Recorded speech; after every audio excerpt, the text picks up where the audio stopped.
Could you actually punch yourself hard enough to knock yourself out? I think you could. Yeah. Eddie says yes. Some kind of natural reflex wouldn't stop you? No, there's a nerve in the back of your neck that almost every knockout is from the front. Yeah. Is just that nerve pinches when your head cocks back. You can actually sling your head back too hard and knock yourself out. That's not what I meant. But I mean, if you punch yourself hard enough, you could. If you can punch yourself hard enough to knock your neck back. Yeah, with a bat, you could. Nothing would stop you. I'm just curious. Why? I don't know. Okay. Are you thinking about trying it out or what? I don't know. We were just talking about the chick that can fist herself into her back garage. Using the roundhouse. Yeah, and JD was talking about, hitting yourself. I just wonder if you can knock yourself out. Can you strangle yourself? I would. I've been in instances before where I would love to. Yeah. I just think it's somewhat you start to pass out and you release and you let go. Yeah, you let go. Yeah. Yeah, strangulation by suicide is probably not something that would hold up in court. Popular. Anyway, we should have the chick that can do that to herself. Maybe next week. Excellent. What? Don't get into it. Don't. I can see it in your face.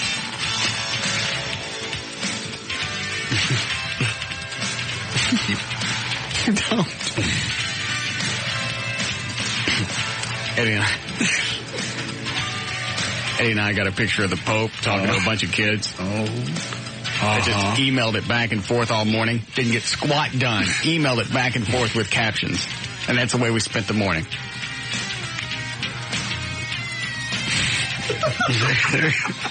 And they just got the captions got progressively worse and worse and worse. How bad? Pretty bad, Dan. I saw one or two of them. Pretty bad. What were some of the tamer ones, Eddie? Because the Pope's like pointing his hand at the kid. Pull one of my fingers, I got to fart. Yeah. I learned this from Pee Wee Herman. Yeah. If you take your 4 fingers and squeeze them really tight. No. There's the edge. No. Not even close. Well, that's the edge of broadcast.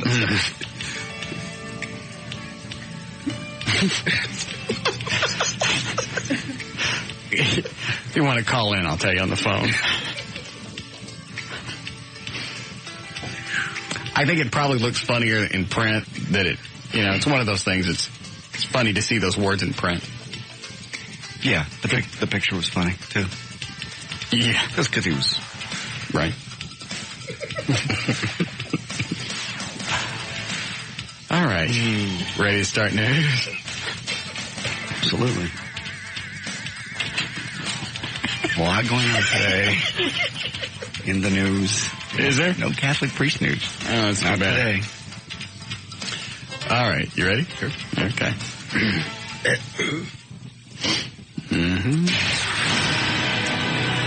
3:17. J.D. Ryan's on the new 105.3. He's going to have to leave. 105.3 FM Talk with news. Thanks, Russ. Let me interrupt. Yes, because now they're starting to pour in, everybody wanting the same thing. What is that? Wanting you to put the picture along with all the captions on the website. Yeah, okay, we can do that. Oh. Yeah. That'll be funnier anyway. Because somebody will call up and I'll tell them they're going to go, that's what you were laughing at. It's like just at that point in time, you see the picture, you see the little phrase, it just makes you laugh. Because like I said, it just got progressively worse. It just looked like the Pope was hitting on that kid. It did. News brought to us by Service King. Don't forget the push. And Nextel. Direct Connect. 1-800-NEXTEL-9. Call. It is Thursday, May 23rd, 2002. Birthdays today. Jewel turns 28. You know the phrase, don't you, Dan? Did we send you a copy of the Pope, the last one? The last one, yeah. Mm-hmm. It's okay, but if you tell somebody, they're not going to laugh. No. You laugh to yourself. Eddie, it's going too far. Is it really? It's the Pope, man. And even though I'm not a religious believer myself. It's still, the guy's an icon. He's all right. That one was maybe going a little bit too far, The way he was pointing his fingers at the kid looks like he was trying to hypnotize him. Yeah. So one of the captions was, "You're under my spell. Give me your." So we're trolling for Catholics today. I give up on trying to piss off the black community. I have done everything I can. And we get no protests, we get no complaints, we get no phone calls. I had it with you people. All I get is the occasional, "Oh, Russ." Yeah. You made me laugh. Russ, you made me laugh so hard I missed the toilet. Drew Carey's 44 today. Good for him. John Collins is 69. You know what I'd like to do on Drew Carey's birthday? What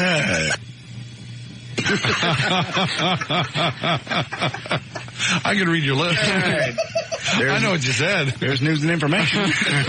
That would put out the candles. Yes, it would. Yeah. Not effectively. Only if he sped. And ruined the cake. Only if he what? Only if he sped. Yeah. And Rosemary Clooney is 74. I know. Good. Serious story. All right. Is it really? Yeah. Then don't start with a serious one. Well, that's kind of top news everybody's talking about. It's been that McKinney thing. Oh. I'd start with something else and lead into that, because I still feel a couple coming on. Okay. We'll go on. You have anything? Do something City lighthearted. Council, the Palladium, is that too heavy? No, that's good. Okay. City Council approved the Palladium proposal yesterday, committed $43 million in future property taxes in return for the promise of a 20-acre development near the American Airlines Center. And I have some audio. Let me get you ready for it. It will be cut number 3. All right. Did you already hand it to me? Yes. All right, go ahead. After a 4-hour public hearing and debate, council members voted 9-6 to approve the Palladium. The company is going to receive $43 million for building public improvements that include thousands of parking spaces, a centerpiece plaza, and public park within Victory Development. Here is Laura Miller, basically saying that it didn't add to the city's credibility. Is this the audio? This is the audio. All right. That's not the audio.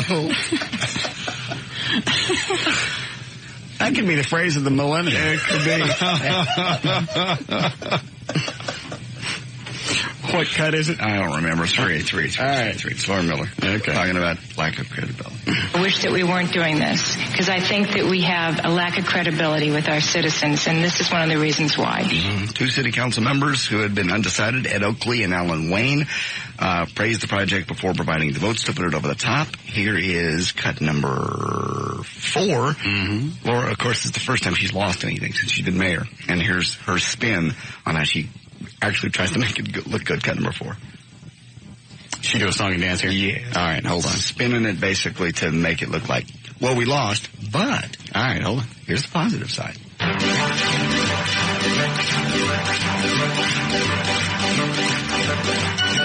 the fact that we got 6 votes on a major, highly politicized, high-pressure deal is pretty significant progress, in my opinion. There we go. So we lost, but we had progress. So Ed Oakley voted for it? Yes, here's cut number 7 is Ed Oakley on his vote and why he did it. Dan, did Ed Oakley ever try and call us back yesterday? Yeah, he did. And how come I didn't get a chance to talk to him? Well, no, as far as I talked to him during a break. They had a brief break about an hour before the show. But once hour before what show? Before our show. Our show, got it. Okay. Mm-hmm. This is about 2:00, and it was just very quick. He says, "I'll call in between 4 and 7." And he didn't. No, they had absolutely no breaks after that. They even ate in council. I didn't care. I had him. So he never had a time. I had an important. He never had time to call in. Well, you know what? What? He voted for the Palladium project? Correct. Mm-hmm. Now we'll have to punish him. I want him on the phone. I want to know what the hell his problem is, what the hell he's thinking. All right. To turn around and give some company $43 or $45 million in reimbursements, and we ain't paying people that work in the city already. That's retarded. I'm sorry, but we're going to have to loose the hounds on him. No. Okay. We are. You want to hear what he had to say? Yes. Cut 7. Well, You can't let these people go unpunished. I'll call his office and try and get him on. We're dropping the Oakley in the grease, are we? Yes. Oh, boy. Batter him up. We're going to fry some Oakley. Fried Oakley, I like it. And if it gets too hot, you know how we're going to cool him off? I do. I sure do. Yes, I do. Right in his mouth. You do your homework, and you do the best you can, and you vote your conscience. I was told I could take a free ride on this because there are already 8 votes. I am not going to do that. I want to stand up and be counted. I'll let the chips fall where they may. There we go. You really should have kept your mouth shut. Just say, you know what, I can't decide. I don't want to be the spoiler. What did this pass by? 2 votes? Yeah, 9-6, yeah. 3 votes. 9-6, yeah, did it have to be? Yes, 9-6, yeah, that's right. You sure? Mm-hmm. I'm looking right at it. 9, yeah. Is that all he had to say? That's all. I stole that from, by the way, CBS 11. Crediting. Oh, you don't have to credit them. Okay. Same company. Okay. Okay. Now the McKinney thing yet? Yeah, we're ready. Okay. Husband of a McKinney nurse who was gunned down in the parking lot of a hospital last week was arrested this morning on murder charges after he admitted his involvement. This is a weird case. Raymond Wingfield of Solano was arrested this morning about 6:30 in connection with the double shooting of his wife, Amy Wingfield, and Alicia Stewart of Plano, just outside the North Central Medical Center. That was on the 16th, of course. Police dropped a murder charge against the other guy that they just thought had wigged out and shot these women, Paul Edward Woolley, early today. Cell phone records indicated he was not in McKinney during the time of the shooting.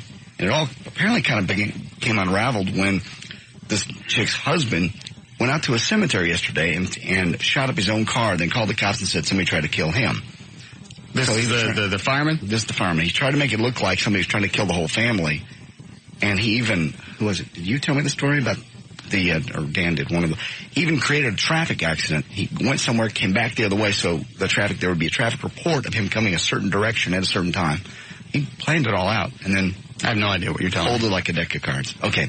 I don't want to know. Okay. They pick him up? Got him. You want to know what's really irritating? Yes. Is one of our lieutenant cop buddies knew about this last night. They were getting ready to make the arrest. He goes, I knew about 6:15 last night. I was going to call you guys, but I didn't want to bother you. Long before anybody else would have got it. The newspapers, TV, anybody. Could have had a scoop. Yeah. I've been pissed off all day about that. I thought they didn't pick the guy up till like 10 o'clock, though. I think they knew they were going to do it the day before. They got him at 6:30 in the morning, but they knew last night, right? In fact, I want to say that he said that they arrested him last night, but the news reports say today. What, Eddie? At 6:30 this morning. They questioned him all night long, as I understand it. So they already had him in custody? Yeah, they all right. They switched him from county to McKinney, from the county jail to the McKinney jail for them to, on the murder charges. This is the fireman? Night, yeah. All right, so they already had him in custody. That's what he knew about. So it wouldn't have hurt anything for us to say something about it because they already had him in custody. It's not like he could have heard it and run away. Yeah.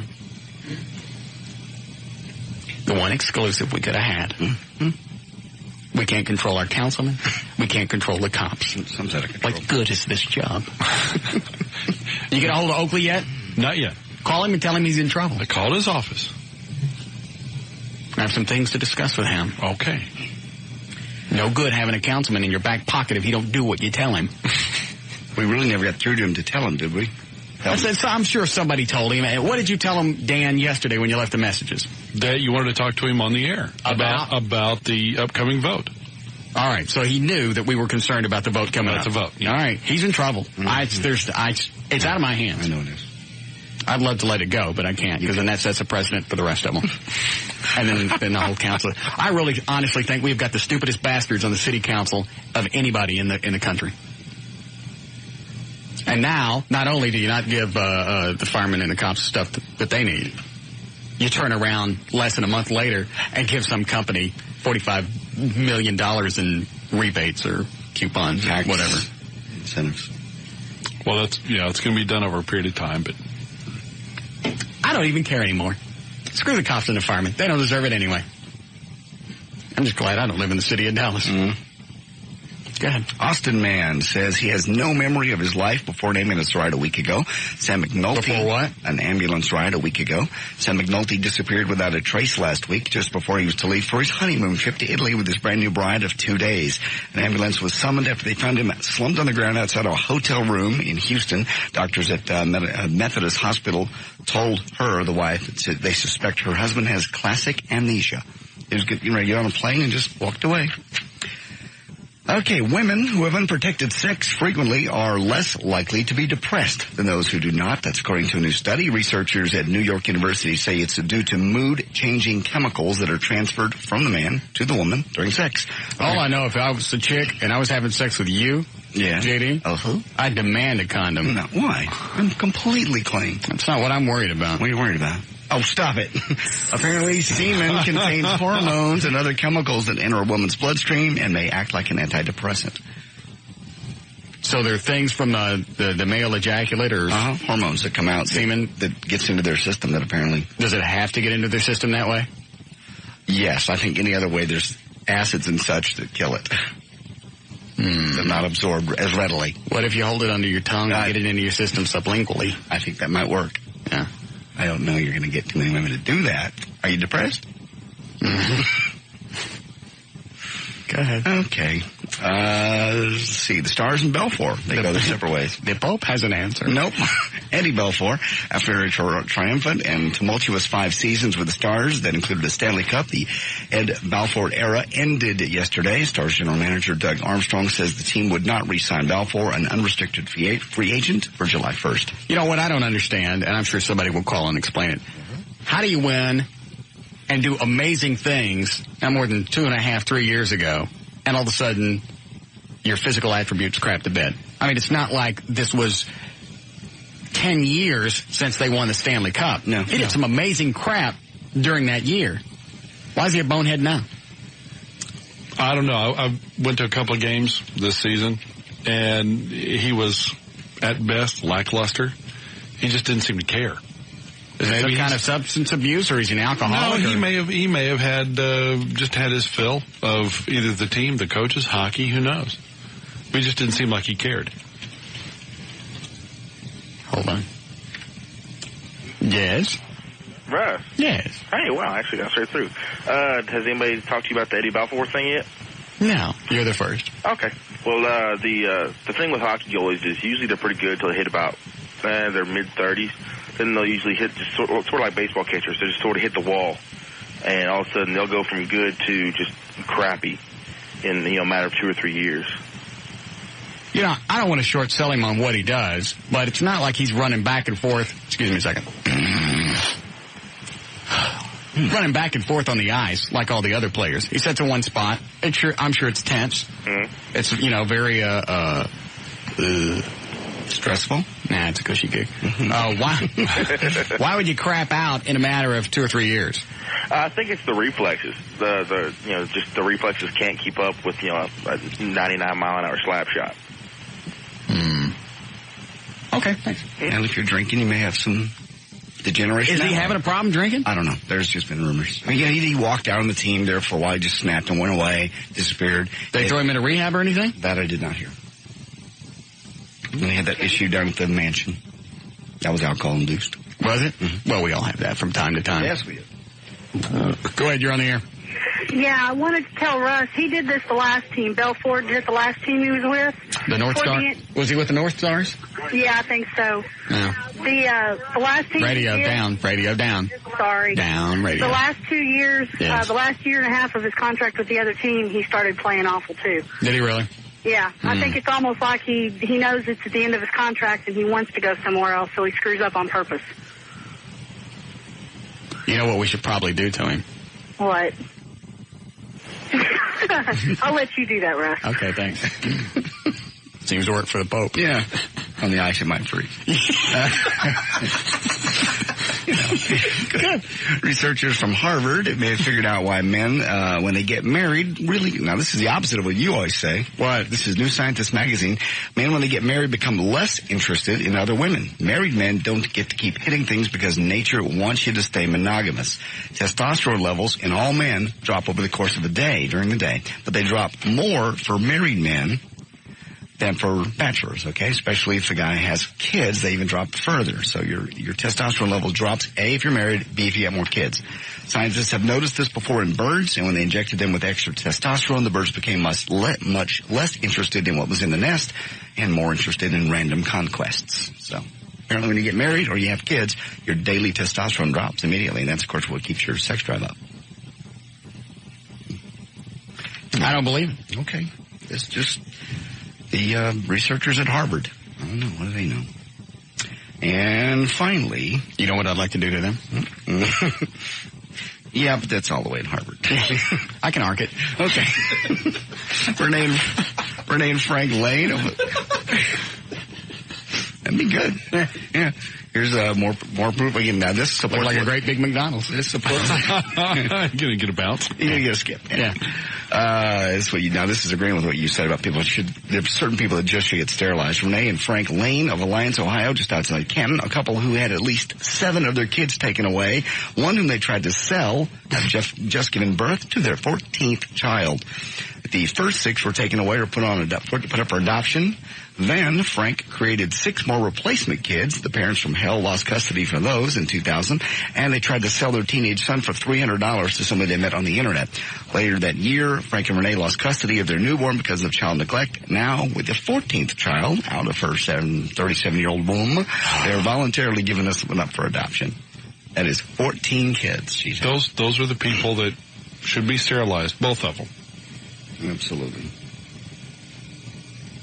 It's just amazing. And they can go on to have more. I mean, she's only 37. I'm just getting a mental image of her body. You know, her breasts just have to look like a volleyball where they let the air out of it and suck inside of itself. You know? Let's see. What's 14? It was 37 minus 14. Assuming she had a kid every year. Maybe about 14 years. She's been having kids since she was, more than that. You mean 14 from 37? Yeah, what is that? Oh, I'd probably be about 17. Is it? I don't know. Chances are she's been pregnant a lot over the past decade and a half. Squeezing them out. The ACM Awards last night, the American Country Music Awards were on. Reba was the big host. Here she is in cut number 1. Trying to be funny. Trying to be the host. Cut number 1. Hold on. Who's that on the hotline, Dan? Is that Ed Oakley? No, it's Everett. What does he want? He said he had to tell you a court story. Oh, okay. Yes, E? Well, were your ears ringing the other day, earlier this week? No. Because your name came up in court during a trial I had. Did the trial, it had nothing to do with me, right? Well, not directly, no. All right. Are we on right now? Yeah. Okay, during voir dire. Do you want to hear this? Yeah, go ahead. Time? Okay. Explain again what voir dire is. Voir dire is the portion of the trial at the beginning where you have a number of people that potentially could become jurors, and you're essentially trying to select the most fair and impartial jury that you can. And the way it works is the state has its turn at asking the potential jurors questions, and then the defense has its turn. And both the defense and the prosecution have to agree on whatever is there. Well, basically the way it works is this. Each side gets, at least in a misdemeanor trial, 3 strikes. They can basically strike any 3 people that they want. For any reason. For any reason. And the first 6 that remain are the jurors that end up get seating. So in other words, if you have 12 or 15 people on the panel, and you can kick out 3, he can kick out 3, and the first 6 that are left are the jury. Got it. So anyway, the prosecution got up in front of the jury and said, now we're here to impanel a fair and impartial jury, as you know. So I need to know off the bat, do any of you guys know Everett Newton? He's on a radio show with a guy named Russ Martin, who is a shock jock. And he's known as the rock and roll attorney. And we need to find out if any of you know him, and if so, if that would sway the manner in which you hear this trial. And one guy on the panel is a listener, and he said that he was, and the prosecution asked if they thought that his opinion would in any way be swayed as a result of his being a listener of the show, and he said no. Well, the prosecution got done with their side of voir dire, I got up there and I said, you know, the stated purpose of voir dire is to get the most fair and impartial jury that you possibly can. However, you have to be aware that even though that's the stated purpose, oftentimes you'll find lawyers engaging in lawyer tricks. For example, when the prosecution got up here, they described me as a member of a show that had a, quote, shock jock on it, and described me as the rock and roll attorney. Those are potentially emotionally charged terms with potentially negative connotations. That's what I would get out of it. Yeah, right. Yeah, well, what was the purpose of saying shock jock? Well, it was exactly that. It was to put the prosecutor's spin on me so that I could be cast in a somewhat negative light. So now not only has he addressed that issue with just that one juror that knew you, right? Now he's put that image in the other jurors' heads who don't even know you. Exactly right. All right, so now he's tainted the whole pool. Well, exactly. And so I turned to the one juror that said, yes, I'm a listener of the Russ Martin Show, and I said, look, Bob, or whatever his name was, I said, had the prosecution simply said, do you know Everett Newton from the Russ Martin Show, what would your answer have been? He said, well, I would have known who you were. Okay, so that proves my point. There was really no need for the prosecutor to describe me as the rock and roll attorney or as being on a show with a shock jock. She could have just as easily said, he's on a show with a guy that's established a foundation that has given thousands of dollars to the wives and children of fallen firemen and policemen. Ooh, pistol whip. Did you say this? Yeah, I did. Sweet. Or, you know, she could have just as easily said that the Russ Martin Show has given thousands of dollars to Operation Kindness, but she didn't. And, of course, about this time, the prosecutor's eyes bug out of her head. She jumps up, begins vigorously objecting, and the judge overrules it because she's opened the door. Yeah, how could she object? She's the one that went ahead and started painting pictures, and you went and did the same thing. Well, yeah, I just rehabilitated it. And so, you know, during the course of this, she's objecting, the judge is overruling, and finally I said, look, my point is not to endear myself to the jury. It's simply this.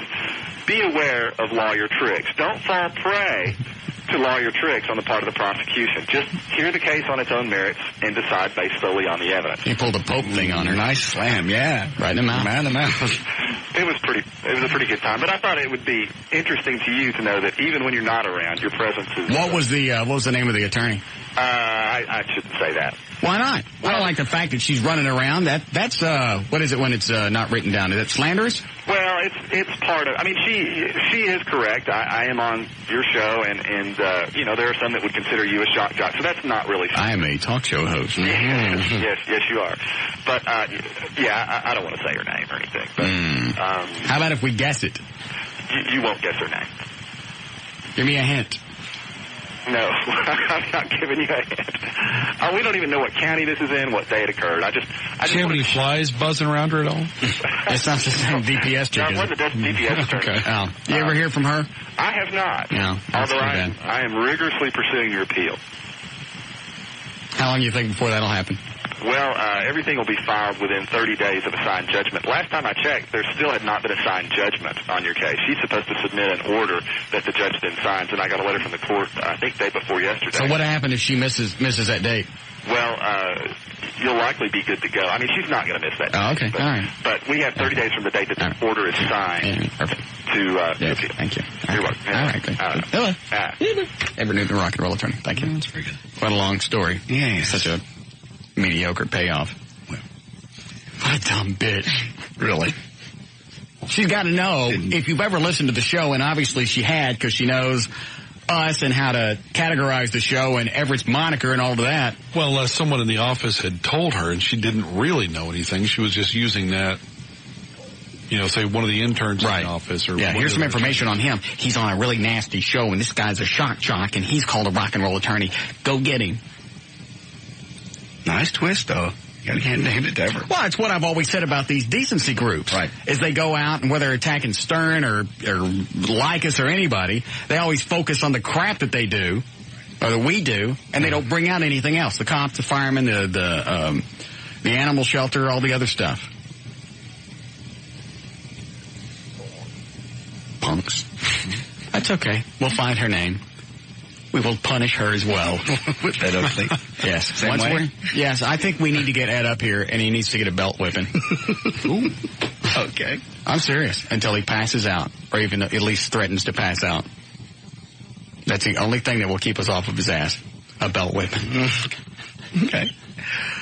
You can listen to Win Cash. We're done with the news here. In the KYNG Buddy Contest, 7 to 9 a.m. with Stern and 4 and 6 with Russ. Go to KYNG.com. Click on Win Cash for details.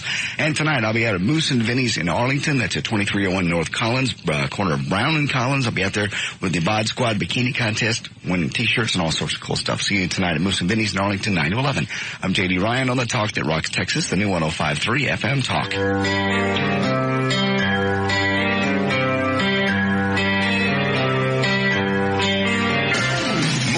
Russ Martin Show coming right up.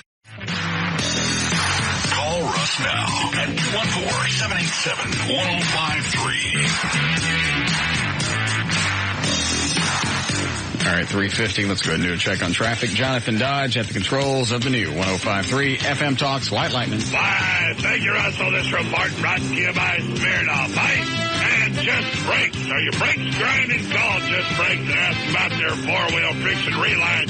For as little as $99.88, Just Brakes.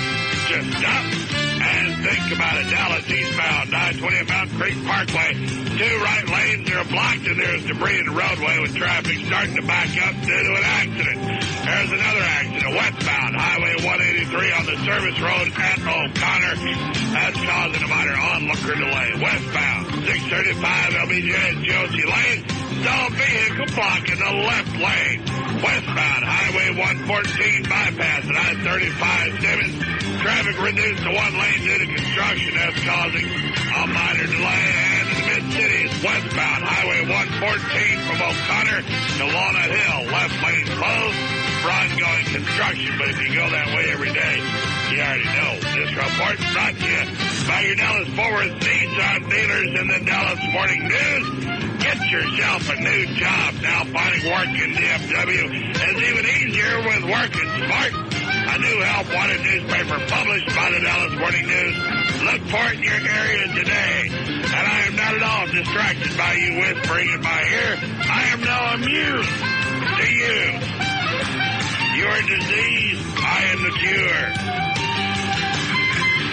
That won't work either. Not even in my mouth. That's traffic. I'm Jonathan Dodge. In the new 105.3 FM. White. Lightning. Thank you, Jonathan. All right. Let's see here. Mostly cloudy, warm tonight, 68 for the overnight low. Then some scattered storms coming in tomorrow for the weekend. Maybe some rain on Saturday, Sunday, clearing up for Monday. They say 83 and cloudy now at the Talk that rocks Texas, the new 105.3 FM Talk. Yeah, right. Let's see. I think it's going to be a slow day. Why is that? I think it's just kind of the week's petered out. Looking forward to the weekend. LA's gone, but God, Jesus, she hasn't stopped calling. And she's not going to. She's coming back in 3 weeks, right? She wants to. She's not. She wants to. I'm going to have to let her down. You do anything over the weekend? No. Shane? Yes, Flip? I wanted to see if you guys ever got any resolution on the pointy hat issue. No. Never wrote the follow-up letter. Nothing. Are you going to get your pointy hats or not? I don't know. I've pretty much just given up on it. Man, don't give up on it. Okay, I'll get them then. It's just too much entertainment. Okay, thank you. Thanks, buddy. All right. Just waiting on Everett to send the next letter to Infinity in New York. Oh, I forgot to put the pictures up on the website of us in the dresses. Sorry. I'll do that. You know, what I was thinking about is this whole thing with the women and the dress sizes and being different and shopping with one particular brand. Right. Because I can get into a smaller size. I talked to Bill yesterday when I took all the dresses back. At What You Doodle? At whatchamacallit. Yeah. And he didn't let us keep any of them? No. All the free radio he got, we don't get to keep nothing? Do you really want to dress that size? No. Well, I mean, we got chicks. Well, none of us have chicks that big. He didn't sell normal sizes? Yeah, of course he did. Well, we could take our chicks in there and get some free dresses. He got free radio. The dump. Well, we didn't ask for any. He left to go on vacation, but he said when he gets back, now he heard and he realizes that you're still confused.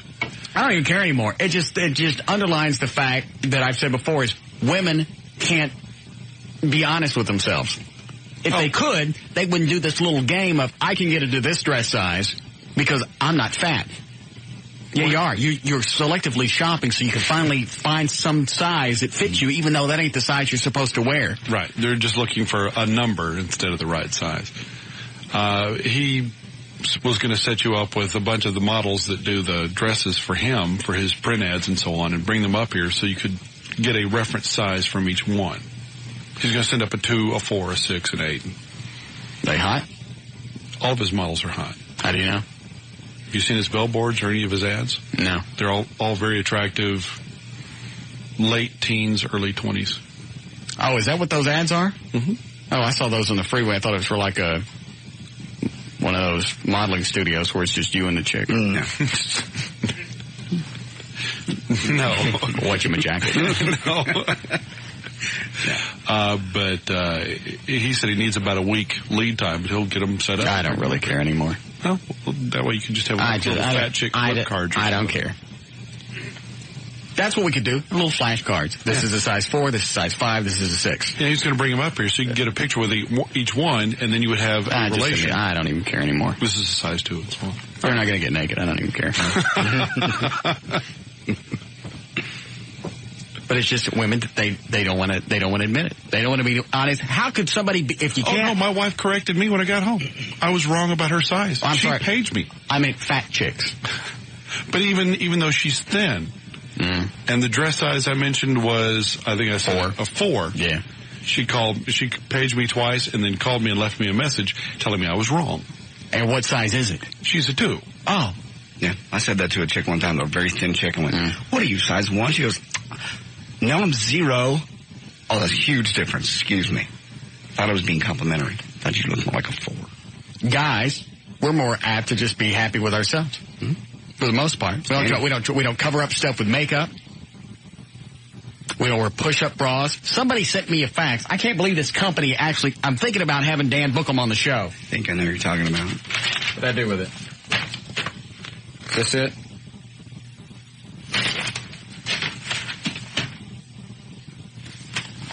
Here it is. No, that's not right. I think I've got a copy of it on my desk. If this I got it someplace. Here it is. Okay. We've talked about this before. Right. New bra turns tummy fat into cleavage. These are one of the people that I'm going to stick in my class action suit. Deceptive practices. If you're a woman who's been searching for a way to non-surgically add a bit of extra vavoom to your figure, then the latest innovation from body sculptor Victoria Morton, who should die. As soon as we're done with Ed Oakley, this bitch is next. It's sure to make you a bust out smiling. To make you bust out smiling. It's All You Bra, the first training bra for adult women. Which means you gotta have belly to push up to make this work. If a woman has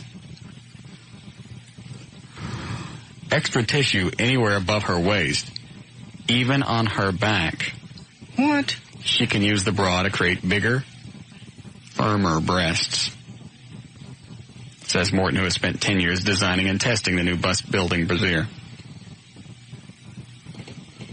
I'd like to see how that works from your back. They probably just pulling fat from all different directions. And you cram it into the bra. It's like a reservoir fat tip. And then when you take it off? Everything goes back to where... If you're married, that would be okay.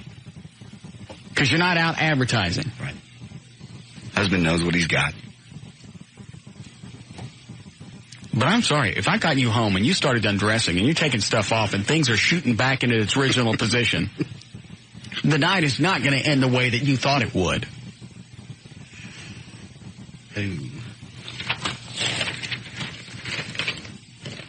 Some of the sample interview questions that they sent. How did you happen to design a bra like this? I'm a fat bitch. What do most women dislike about their breasts? That they're attached to a fat bitch. Yes.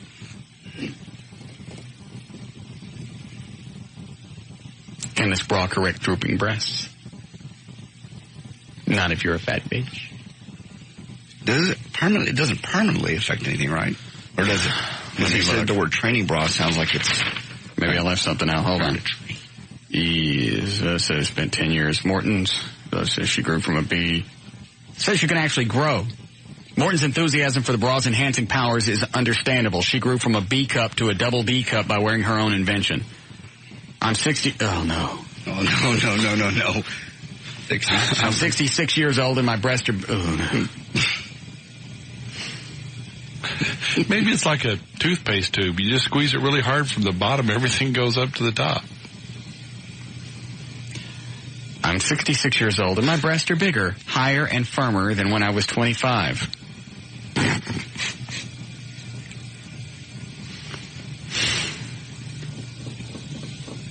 Says Morton, who reports her company is having a difficulty keeping up with orders. The feminists may not like it, but there's a huge demand out there for large, beautiful breasts. Why would a 66-year-old woman want nice breasts? Because you know their face looks like dried fruit. You can't counteract gravity over time. Has Morton brought into... I don't even want to read any more of this. Dan, why don't you book her so we can punish her on the air? Okay. I'll save the facts. I don't even know why I got this. Break, Eddie? How short? 1 minute. All right, let me run through these really quick, and then we'll do that. I'll keep the facts in here, Daniel. Go ahead, Greg, you're on the air. Hey, buddy. Yeah? Flipping around last night, happened to catch E on Marty Griffin's show last couple of minutes. And what were they talking about? I don't remember, but he sounded very professional. Not at all like he sounds on the show there. You know, he's all just... What was he doing? What were they talking about? He was just throwing out legalese and sounded like a very professional lawyer and a guest, very respectful to Marty. And, you know, it was pretty sad, actually. Did Marty say what show Everett was on? Did he ever credit? I just caught the last couple of minutes of it. Anybody else think here? that he did. I didn't. I mean, but Marty was like, Of course, Everett was throwing that out. Russ. Sounding very, very intelligent, which he is, but he doesn't act that way on your show. Yeah, I know. I don't know why we get this stupid Everett. Dr. Jekyll and Mr. Everett. Yeah, we got the multiplicity Everett. We got the fifth version, right? Yeah. Right. Thanks, Greg. I was listening to Marty's show on the way home, and he had Everett on there talking about traffic tickets. Well, isn't Everett the big celebrity now? Oh, he's doing stuff on other shows and TV. Yeah. So he's the big celeb now. Did Marty ever credit this show? No. In fact, he didn't even give Everett's email address. Like at the end of the show, we'll give everyone's email address that helps us out or whatever. He said, if you want to contact Everett, email me, Marty Griffin at martygriffin.com. So everything has to funnel through him. Well, it looks like we're going to have to set up a chalkboard here in the studio. Checklist. Yeah. A little spanking line like you do in the fraternity. Marty Griffin will now be next. Yeah, but he's right. Everett he simply answered the questions. People called in and said, I've got a trouble with this traffic ticket, blah, blah, blah. Oh, here's what you do. Quick and simple, easy, no pointless stories, no sidetracking, nothing. Why do we get the water wiggle Everett? I don't. He does. He bounces around. He shakes in circles. If you stuck a little mop thing on his head, he'd look just like a water wiggle. Yeah, he does. I have no idea. Maybe just because it was Marty's show, he went with a different style of... I don't remember giving him permission to go do somebody else's show. Does he need your permission? Daniel. Dan, do you want to be on the chalkboard? What's the rule, Daniel?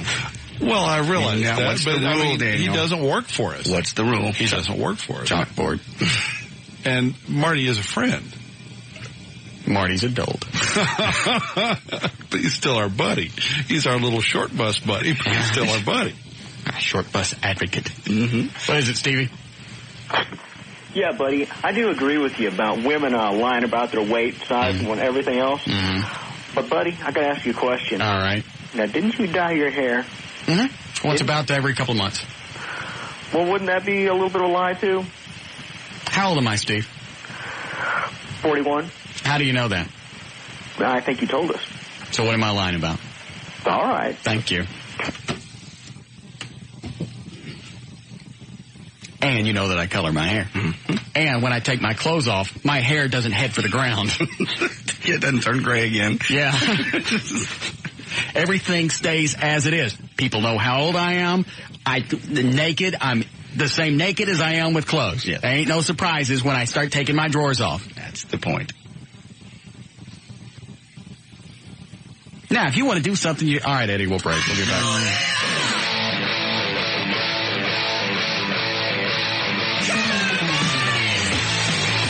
More of the Russ Martin Show coming right up.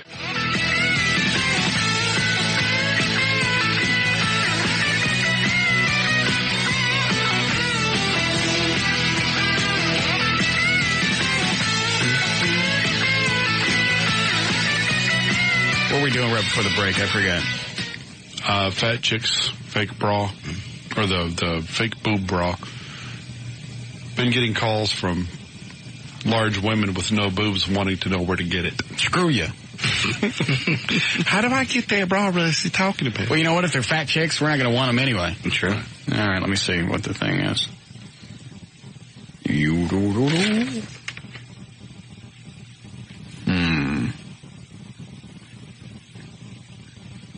What's the damn phone number? Well, I don't know. Wait till I get them on it. Get a couple to give away.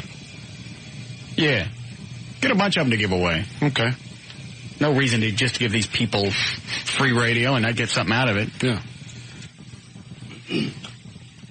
Don't cross-dressers do that? They pull up like whatever meat they can and shove them into the bra so they get cleavage? Mm-hmm. Some of them actually get breasts put in. Implants? Mm-hmm. A lot of them do. We had a guy when I was working at Pizza Hut back in the 80s. He decided he wanted to be a chick. He did. I forget his last name. His first name was Jeff. And did he go through the whole thing? Mm-hmm. Started taking the hormone. Yeah, started taking the hormones. Mm-hmm. What? Long fingernails. What do they call it? There's a name for it. It's like sexual dysphoria or something like that. Obviously being unhappy with your own sex. Mm-hmm. So I started taking the pills, started getting boobs. You could see the boobs through his. But he still had the crank. Yeah. Yeah, he hadn't had it chopped off just yet. Oh, can you... How twisted must you be to want to lose that? You're a man with a chick inside that wants to get out.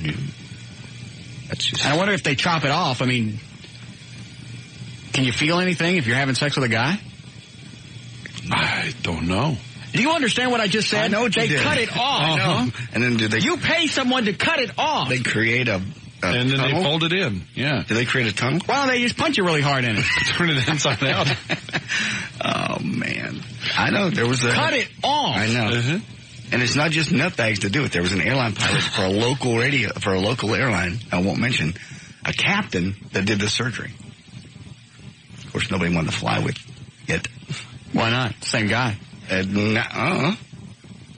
Just because he's missing his crank. And dresses like a woman, and has long hair. Oh, that's right. And has breast implants. And then there really is nothing sadder than a guy in a dress. Oh, yes. Who was the TV weather guy? Jim. You better be sure about this. You're right. I better. Locally? Somebody will call in. Yeah. He changed from guy to a... How long? Kim Jane something. How long ago was this? 10, 15 years. It's not Jane McGarry. No. No. Jim something. That'd be my first guess. No, it wasn't her. You sure? She's just still a woman. You don't remember what channel? I want to say 11. I think it was a weather person for 11. 15 years ago. What was his first name? Jim. Turn the mics off. I'll say it. Ooh, he was ugly. I know. And balding. Are you sure? I'm not sure enough to say it on the air, but yes, I'm pretty sure. That's gross. Mm-hmm. It's even weirder when it's somebody that you know. You used to watch on TV. Yeah. Yes, Ron? Yeah, I was going to tell you how they make the crank into a canal. And how do we know this? I used to work in the operating room. And you actually watched this? Local hospital. Yes, I saw one of them done. How much of the guy's unit do they actually cut off? They do not cut it off. What they do is make 4 incisions, like the top, the bottom, and the 2 sides. Then they turn it inside out like a sleeve on the inside, and then suture it back. And that's what actually makes it. And they don't have, obviously, the man in the boat to do anything with. So orgasms are gone. Yes, they're gone. Where they get their feeling, if you think about it, look down when you cut it and turn it inside out. Now, it's pretty disgusting. So they don't feel anything during sex? They have some sensation, if that's right. Because if you think about what's on the outside of yours now that's on the inside. Right. That's going to be having the contact with the man. Why wouldn't you just stay gay? I mean, be a gay guy. Yeah. Because they're not gay. They say that there's a woman inside them. They feel like a woman. Do you have a penis? The guy has a penis? Yeah. You're gay. Yeah, if you want to do it with men and you have you're gay. Yeah. By definition. You're gay. Mm-hmm. I don't care what you think inside. I don't care how you feel. I don't care what's going on in your brain. You're homo. There was a pole smoker. Home blower. There was a pre-op transsexual in one of my classes in college, and he explained it fairly often what he was feeling. And all the essays he wrote, all the papers that we did, we would read them in front of class. All of his revolved around being a woman trapped inside a man's body. And he was taking the pills. He had woman's breasts and woman's hair, but he still had his crank. He hadn't changed yet. And he would prance around campus, as a woman. What if it's just hormonal, or if it's really something wrong in the brain? Because too much estrogen, I think, swings you that way. Seems like you could take a pill or something. Yeah, a shot of testosterone. Yeah. An actual physical shot would make you. I can't imagine going to sleep and waking up and having them take my crank and turning it to an onion blossom and then pushing it back inside me. Because that's what they're doing. Exactly. How radical is that? And that's not one of those things where you go, I don't like it. Well, that's too bad. And did chicks ever turn into men? Because you hear it the other way mostly. Yeah. Chicks really? Yeah. Now, I thought what you were getting ready to say, I thought that was guys going the other way. You know what? It's too nasty to even think about. Yeah, you got a point.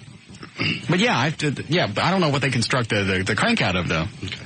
Eddie, do you know? It's natural cartilage from your body. I mean, they just take cartilage from different pieces. And does it work? No.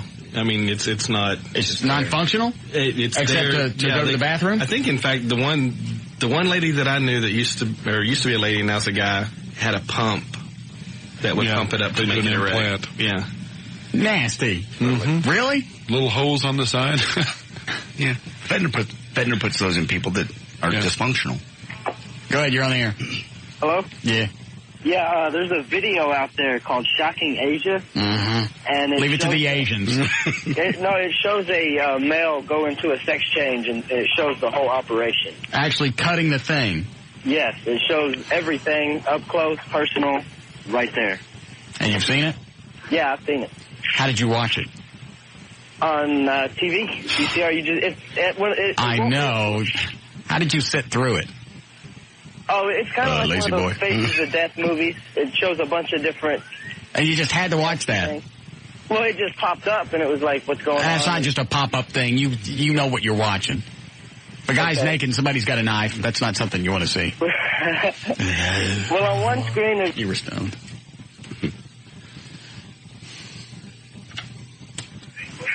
Couple more phone. Dan, did you ever hear from Ed Oakley? His office said he will call just here in a little while. All right. Why don't you get somebody on from Collin County or something, find out what's going on with that fireman they arrested. Okay. JD didn't seem to have everything. They had all the information. You just couldn't say it. I said it all. Go ahead, you're on the air.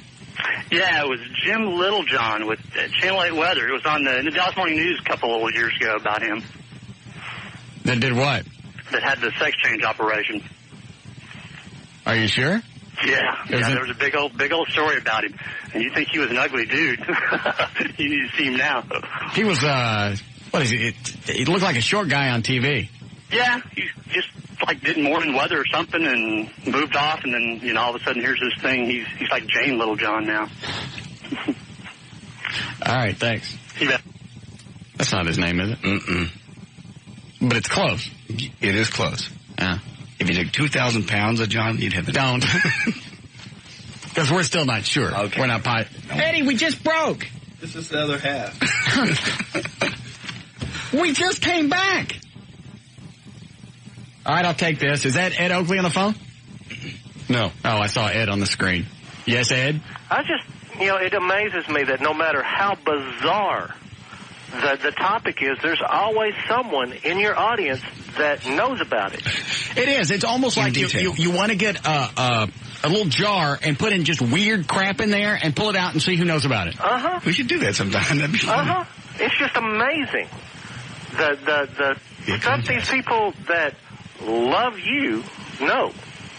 It's almost kind of, I mean, we could bring up religion. An expert will call up. Russ, it's a religion. You cannot deny it. It is a religion. You are a religion. Okay, thank you. The chemical composition of pus. Go. Someone will know. What causes pus? Thank you. Let's wait until we get an answer. What?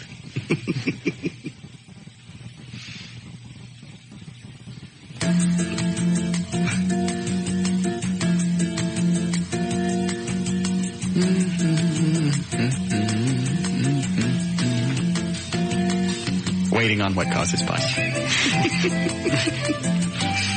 We could turn this into a contest. Oh, there's a line. I'll grab him. Go ahead, you're on the air.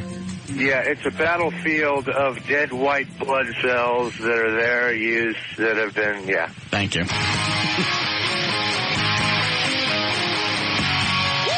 More of the Russ Martin Show coming right up.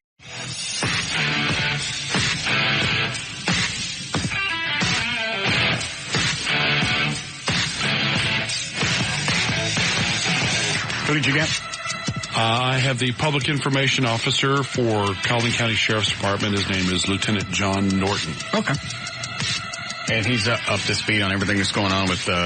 Pretty much. Part of it's Collin County and part of it's McKinney, so he also gave me the name of the public information officer for McKinney, and so I'm going to try to get him on another line. Well, I'll ask Lieutenant Norton? Yes, sir. Thanks for the visit. How did you guys end up catching it? Was it you guys or the McKinney Police Department that figured out it was the fireman? I tell you what occurred is we got a call about 6 o'clock yesterday evening. That's the Sheriff's Department. No, but yes, we got a call from Mr. Wingfield that said he was at the cemetery, had been at the cemetery at his wife's grave. Somebody came by and shot at him. We sent deputies out, ended up bringing him back to the sheriff's office so we could interview him regarding the incident. During that interview, we determined that his allegations were false, not correct. How did you figure that out? Well, I just did the process of the interview. He eventually did admit to us that he fabricated the incident. It did not occur. Did his story start falling apart and you guys just started... Yeah. I believe a lot of times you'll ask the same question over and over, but in different ways, right? Yes, sir. Okay. Different techniques. Yeah. I've had you guys pull that crap on me before. Yeah. So you're well versed in that. Yeah. All right. So you got to the point you went, all right, this didn't happen. Yes. And prior to us talking to him, getting back here, we notified McKinney PD because of who he was and the murder. And so they were here.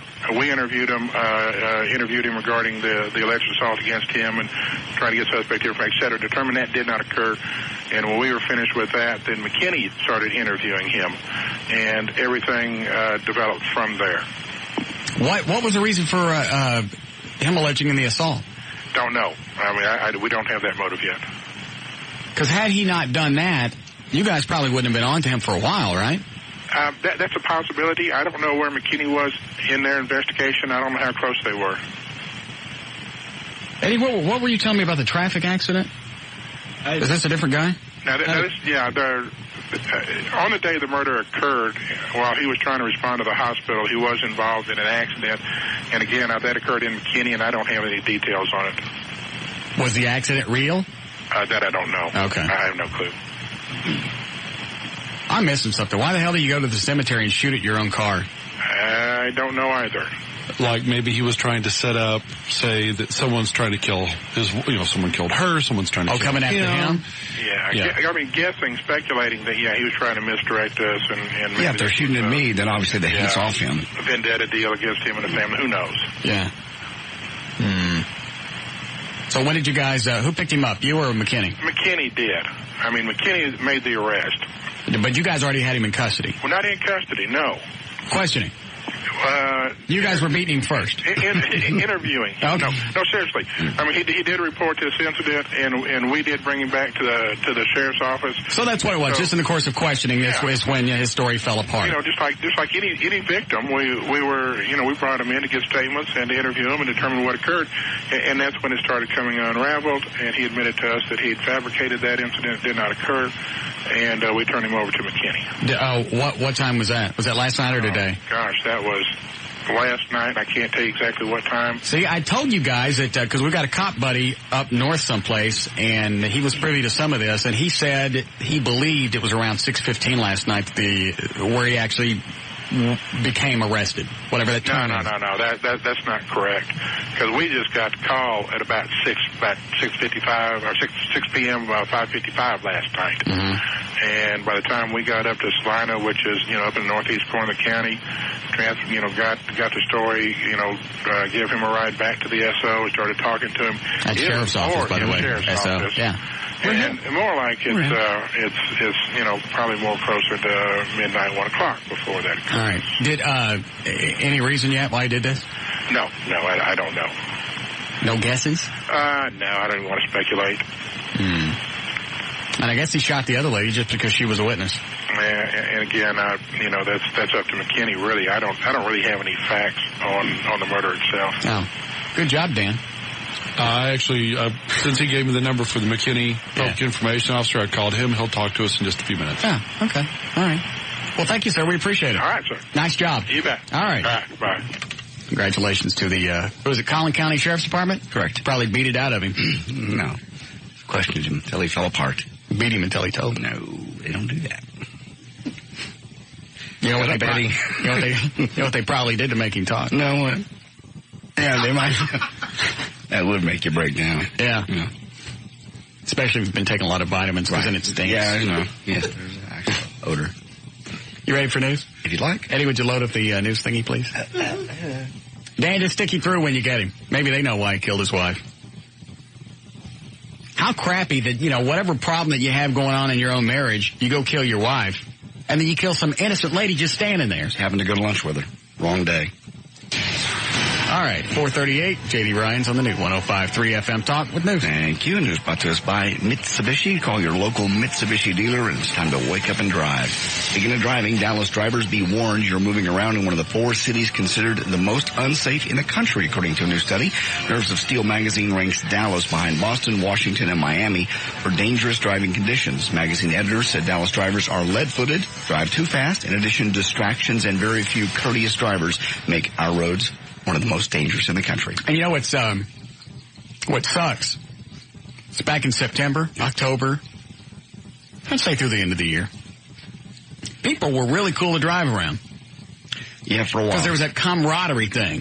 After the first year and the images of 9/11 start fading out, people go back to being a-holes on the freeway. Flags start disappearing. Yeah, flags faded, falling off cars. You see them laying on the side of the road, which is a pisser too. It's like, what happened to all this patriotism?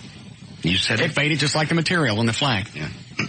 That's a damn good quote. It sure is. Use that in the next newscast. All right. People who spend more of their working lives in jobs where they have few opportunities to decide what to work, what work to do, and how to do it, tend to die earlier. People assigned to low decision-making roles in the workplace died even earlier than those in highly demanding positions. You might think it would be the opposite. People that just lay around live longer, but apparently not. In addition, I thought that's why women live longer, because they don't work as much. Women handle stress better. Or didn't have... Is that what it is? Yeah, women just handle stress better. In addition, passive jobs in which people have to struggle to stay alert and awake. Women don't handle stress better. Look at them in car wrecks. They wig out and drive into the side of things where cars don't go. Okay. They don't. Previous research has shown that uninteresting jobs can actually release stress-related hormones. So if you're totally bored, it actually kicks out a stress hormone. crowd. Despite efforts by his attorney and the mother of the victim to stave off his execution, condemned killer Johnny Joe Martinez was put to death last night. Mr. Martinez was executed for the murder of Clay Peterson 9 years ago during a convenience store robbery in Corpus Christi. And I heard this guy's mom, this guy who he killed's mom, say, this is a different person than back when this accident occurred. That was her quote. That's horrible, isn't it? This accident. Accident? That's what she said. What did he do again? Stabbed this guy to death in a convenience store robbery. He said, final words, tell my mother I love her too. I didn't call her because I just couldn't. And then they offed him. Let's see here. Amy Lee Weiss, the teenager facing trial on charges of killing her newborn son and discarding his body in a canal, is pregnant again and plans to marry her new boyfriend. She's 18. He's 17. His name is Matthew Walpole. Ruben was not sure how far along the pregnancy of Weiss was. She will see a doctor today and find out. So she under indictment of killing her first, and she's pregnant again. Good. There's a rumor that Kevin Nash and X-Pac are the most unhappy with the way the NWO storylines are playing out in wrestling. But that should come as no surprise, since the only thing keeping NWO afloat at this point is the gold dust. Of course, Monday night in Memphis. Yes, I'd just like to say this. What? If wrestling fans were gnats, yes. The WWE is a bug zapper.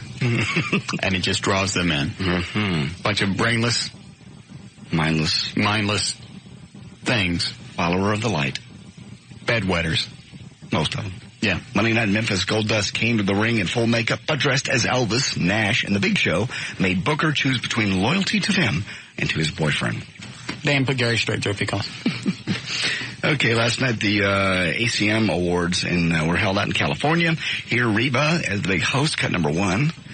Didn't we already play this? No, we never. We almost did. No, okay. We got distracted. She is trying to be funny. Here's her attempt at humor as the big host. Is up for Entertainer of the Year, and he seems totally relaxed because for the past few years, Tim McGraw can do no wrong. Okay, so maybe he shouldn't go horseback riding with Kenny Chesney. There we go. And let's see, here she is announcing the Entertainer of the Year, cut number 2. Hold on a second. Yes, Daniel? I have the Public Information Officer for McKinney Police Department, Captain Robert Dean. I'm sorry I can't hear you. You'll have to use the new intercom.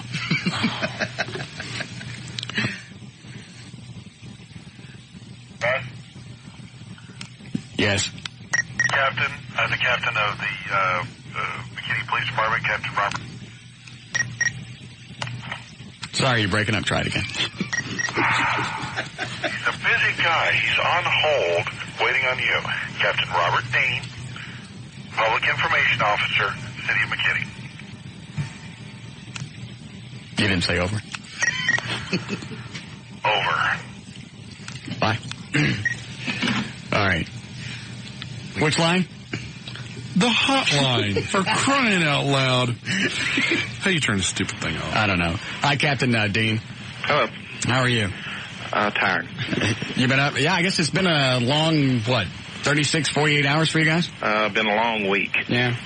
Have you guys figured out why he killed his wife yet? Or has he said anything?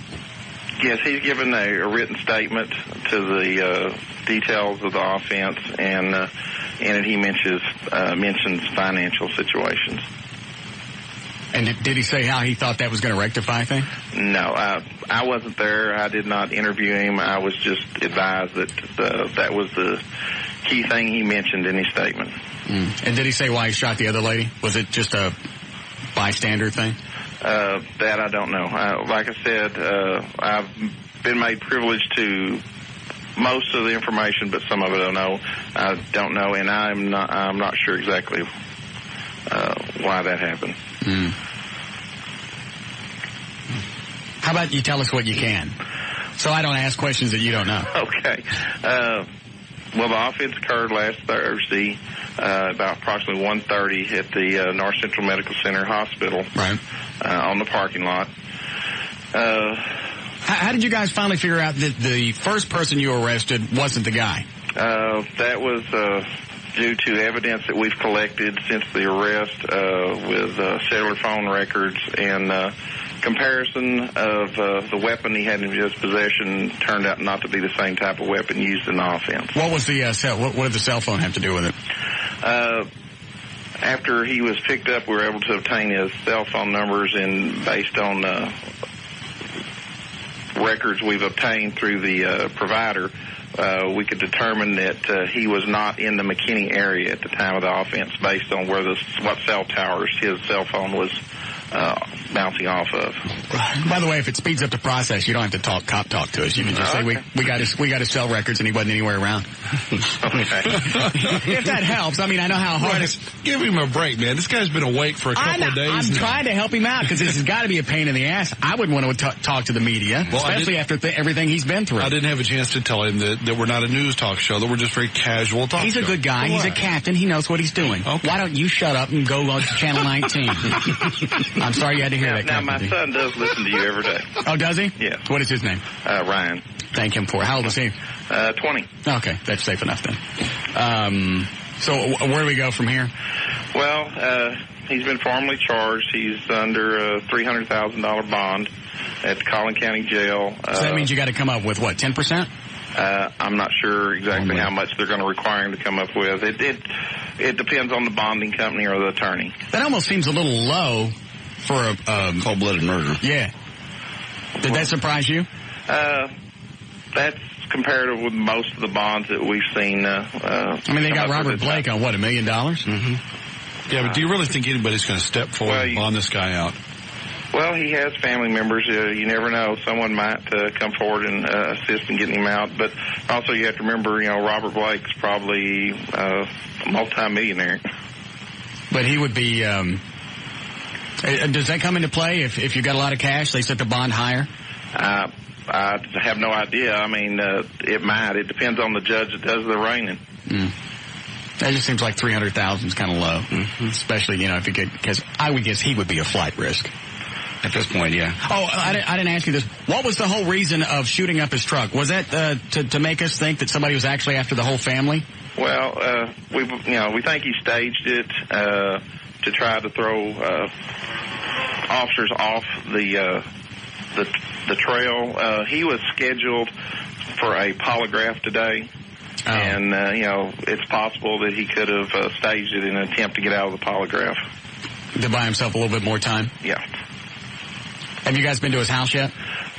Yes, officers have already been up to his house. Was anything packed? Did it look like he was getting ready to get out of town? No. The officers that went in said that, they saw no signs of, that he had any luggage or anything packed at all.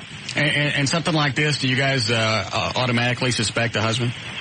Well, it just depends on the circumstances. You don't want to just, automatically suspect an immediate family member. You've got to do some research and do some background investigation before you really set up who the suspects are going to be. You guys find his gun? Yes. What was it? He took the officers to where the gun was thrown into some weeds out on a county road. What did he use? It was, I'm not sure of the brand. I know it was a .270 caliber. Is that a handgun or a rifle? No, it's a rifle. Oh, so he hit him from a pretty good distance? Based on what he said, it looks like he was probably about, I would say, 50 to 75 feet away. All right. I don't have anything else. Anybody want to ask anything? Dan? No, I'm fine. All right, cool. All right, well, thank you, sir. Thanks for the visit. I appreciate it. Thank you. All right, that's Captain Robert Dean from the, was it McKinney PD? McKinney Police Department, yeah. All right. And he said that his phone has not stopped ringing for several days. He's just worn out. He sounds tired. Sounds like a good guy. Yeah. I saw this guy that they arrested, standing around all these guys from the firehouse going, we're here for that. We'll support you. You know what's funny is Dan and I talked about this. We almost took the foundation money and cut a check to him after his wife died. Yes. When we found out it was a fireman, that her husband was a fireman, we went, well, we got to do something for the family. Yeah. Wouldn't we have looked stupid? Because then I'd been up in McKinney going, can I have that back? You. No, you're not using that for your bail. Women's campaign. What? What's the line one? Line one, JD was I think he was doing the story about the woman that's trying to save her son's killer. Mm-hmm. Yeah. He's calling in about that, about some of the circumstances. All right, make this quick, and then we'll wrap this up. Go ahead, Keith, you're on the air. Hey, Russ, what's up, man? Yeah. Listen, the lady started that whole deal. When this guy supposedly stabbed her son in the neck 4 times. Yeah. Then he's trying to get away from him. The guy stabs him in the back 4 times. Yeah, you have to. Then, in the lieu of all of this other mess, she decides, well, maybe we shouldn't kill him because he has a mother, too. And I'm sitting there thinking, lady, what are you, badass? Because, this guy just killed your kid, and you're going to start up this whole deal about trying to save his hide for some reason?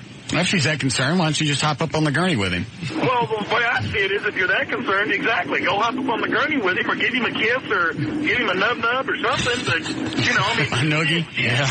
She started this whole thing. She started the whole thing about trying to save his hide so he wouldn't die. Yeah. Just the fact she called it an accident when this accident occurred. Oh, I wasn't paying attention earlier. I didn't know it was the victim's mother. Yeah, victim's mom. Oh, thanks, Keith. That said, when this accident occurred X number of years ago. Oh. How's that an accident? I thought it was the perpetrator. I thought it was the perp's mom. No. You don't have to talk the cop talk. I just felt bad for him because, he's going, well, we went and ascertained through the process of our investigation and through rigorous That's how he communications via landline and sometimes two-way communications, we were able to obtain records from the cellular ISP company and found out that he was not in the location at the time. We got to sell records and he was out of town. I know. That's the way he talks all the time. He's not used to talking like a normal person. He's a cop. But it just seems like that's got to be a pain in the ass. You just want to get on and go, oh, we got his phone records. Mm-hmm. And he wasn't in town, so we knew it wasn't him. Right. But it took him 35 seconds to say that. And I felt bad because I knew he was tired. You ain't got to talk. You're hanging out with your buddies. They're probably beating him right now. No. Okay. That's just terrible. All right, wrap it up. Listen to win cash in the KYNG Buddy Contest, 7 and 9 in the morning with Stern, and 4 and 6 in the afternoon with Russ. Go to KYNG.com, click on win cash for details. Do they plug us in the morning on the Stern Show? I'm not aware. Don't read his anymore. Okay. Just ask Bob what to say. That's what Bob told me to do. Ruin. Thursday night. Go prop his mouth open. I'll finish it up. All right. Tonight, Moose and Vinny's 9 to 11 in Arlington. That's on North Collins. I'll see you out there with the Bod Squad Bikini Contest, T-shirts, and more. 9 to 11. I'm JD Ryan on the Talk That Rocks Texas, the new 105.3 FM Talk.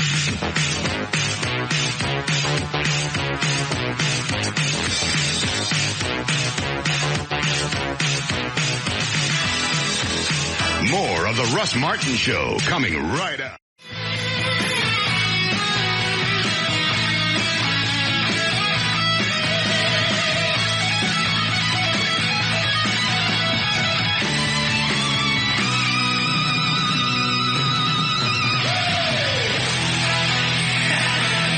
All right, straight up 5 o'clock. You do a legal ID, Eddie? All right. That's the wrong button. Hold on a second. All right. Check on traffic. Jonathan Dodge at the controls of the new 105.3 FM Talks White Lightning. Why, thank you, Russell. This report brought to you by the Texas Department of Transportation and Wheels in Motion. According to Rampart Richardson, they've lost their lead.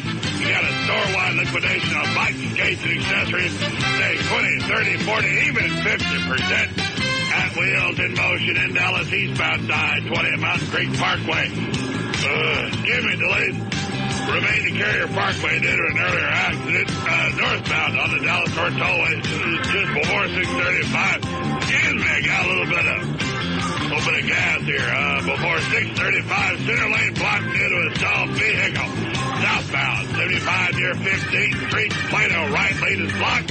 Somebody dropped a fiberglass tub and shower in the road. That ought to be on the way in a minute. Northbound, 935 is the George Bush Turnpike. Left lane blocked by a stalled pickup truck. And Fort Worth, southbound, East Loop 820 just past I-30. Watch out for delays due to a stalled bus. There's a stalled 18-wheeler southbound 360.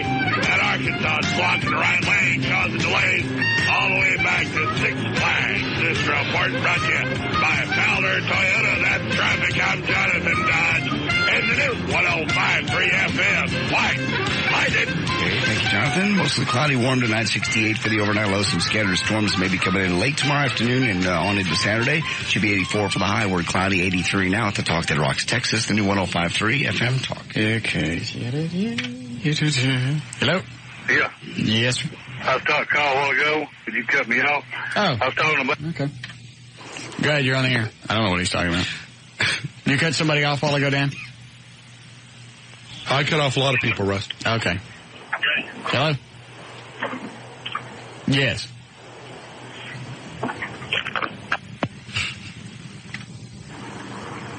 Perfect. Great phone calls right at the beginning of rush hour. It's time to do it. Hello?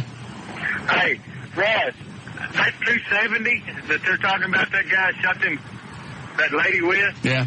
That's a deer rifle in the state of Texas. Is that right, Ed? Yeah, it is. It's a big bullet, too. How big is a bullet? Is it like that? It's probably about... That long? 3 inches long, yeah. It's the bullet's at least 2.5, 3 inches long. How sucky to lose both your parents in 1 week and your dad turns out to be a nut. Yeah. I know, that ain't no kidding. But, I mean, 270 is what they use for deer hunting in the state of Texas. And from 50 yards, if he shot her from 50 yards, it would have blown her head off the top of her shoulders. Thanks for the visual. You're quite a compassionate man. Thanks. The hell was he thinking? Can't imagine insurance. Well, I don't know, but you're going to deprive the kids of their mom? Yeah. And sooner or later you're going to get caught. If you're trying to do all of this other stuff, you got to know that you're stupid. Then you go out and shoot at your own truck. You know they're going to figure that out. They got ways to figure that out. They got the go gadgets. Stuff. Yeah.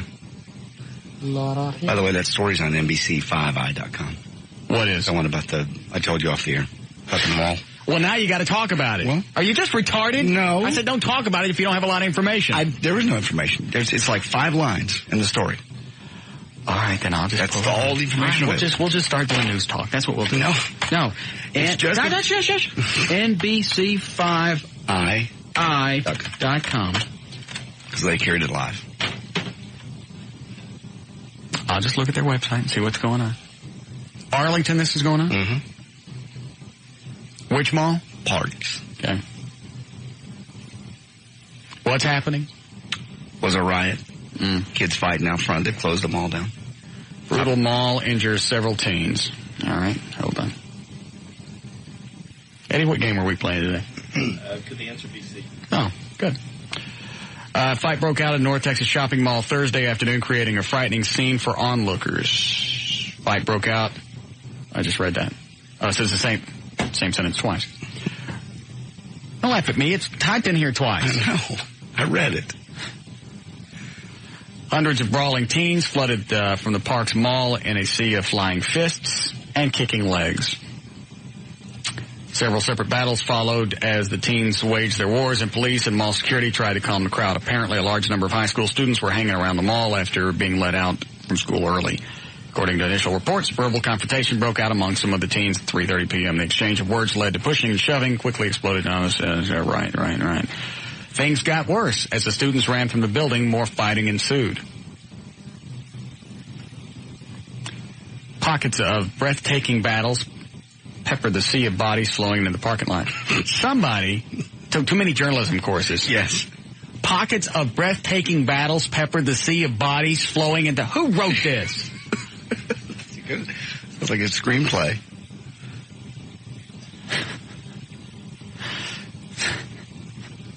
There's somebody at Channel 5 that does a website going, this is my big chance. I'm going to use that line I've been sitting on for 20 years. Pockets of breathtaking battles peppered the sea of bodies flowing into the parking lot. Let me look at my wall. Where will I hang it? Pulitzer. There's a Pulitzer right there. What are you about to say, Dan? We have a call on the hotline. Who is it? It is Ed Oakley. Oh, Dallas City Councilman. Dallas City Councilman Ed Oakley. Well, we certainly haven't visited with Mr. Oakley in quite a while. Hello, Edward. How are you doing? What's the matter with you? Well, you obviously didn't call and lobby me early enough, like everybody else. Ed. Edward, you knew that was the wrong thing to vote on. Why would you vote for this platinum thing? Palladium. Well, whatever. It was after doing all my homework, I just disagreed with the mayor. Okay, and we need this thing. Why? Well, if you take only one issue, you take a look at how much it's going to pay to the school district because the school district is not participating in the tax increment part of this. In the next 30 years, with the $1.3 billion bond I don't know what he's saying. Yes, school district, he's giving you the political and our tax time. evaluations, if you've just gotten them in the city of Dallas, you realize... Can I be mad at him or not? Yeah, if you like. The property taxes on schools. He's got a point. It's going to pay $500 million in the next 30 years. It will pay for 1/3 of the bond for the school district that we just floated. You floated a what? We floated the bonds. So that's the reason I voted for it, because the taxpayers are going to realize it's going to pay for the school district bonds. Don't you guys feel kind of funny doing stuff and giving money to companies when we just kind of screwed around the cops and the firemen? We didn't give any money to them. But they're going to get some kind of reimbursement over a period of years, right?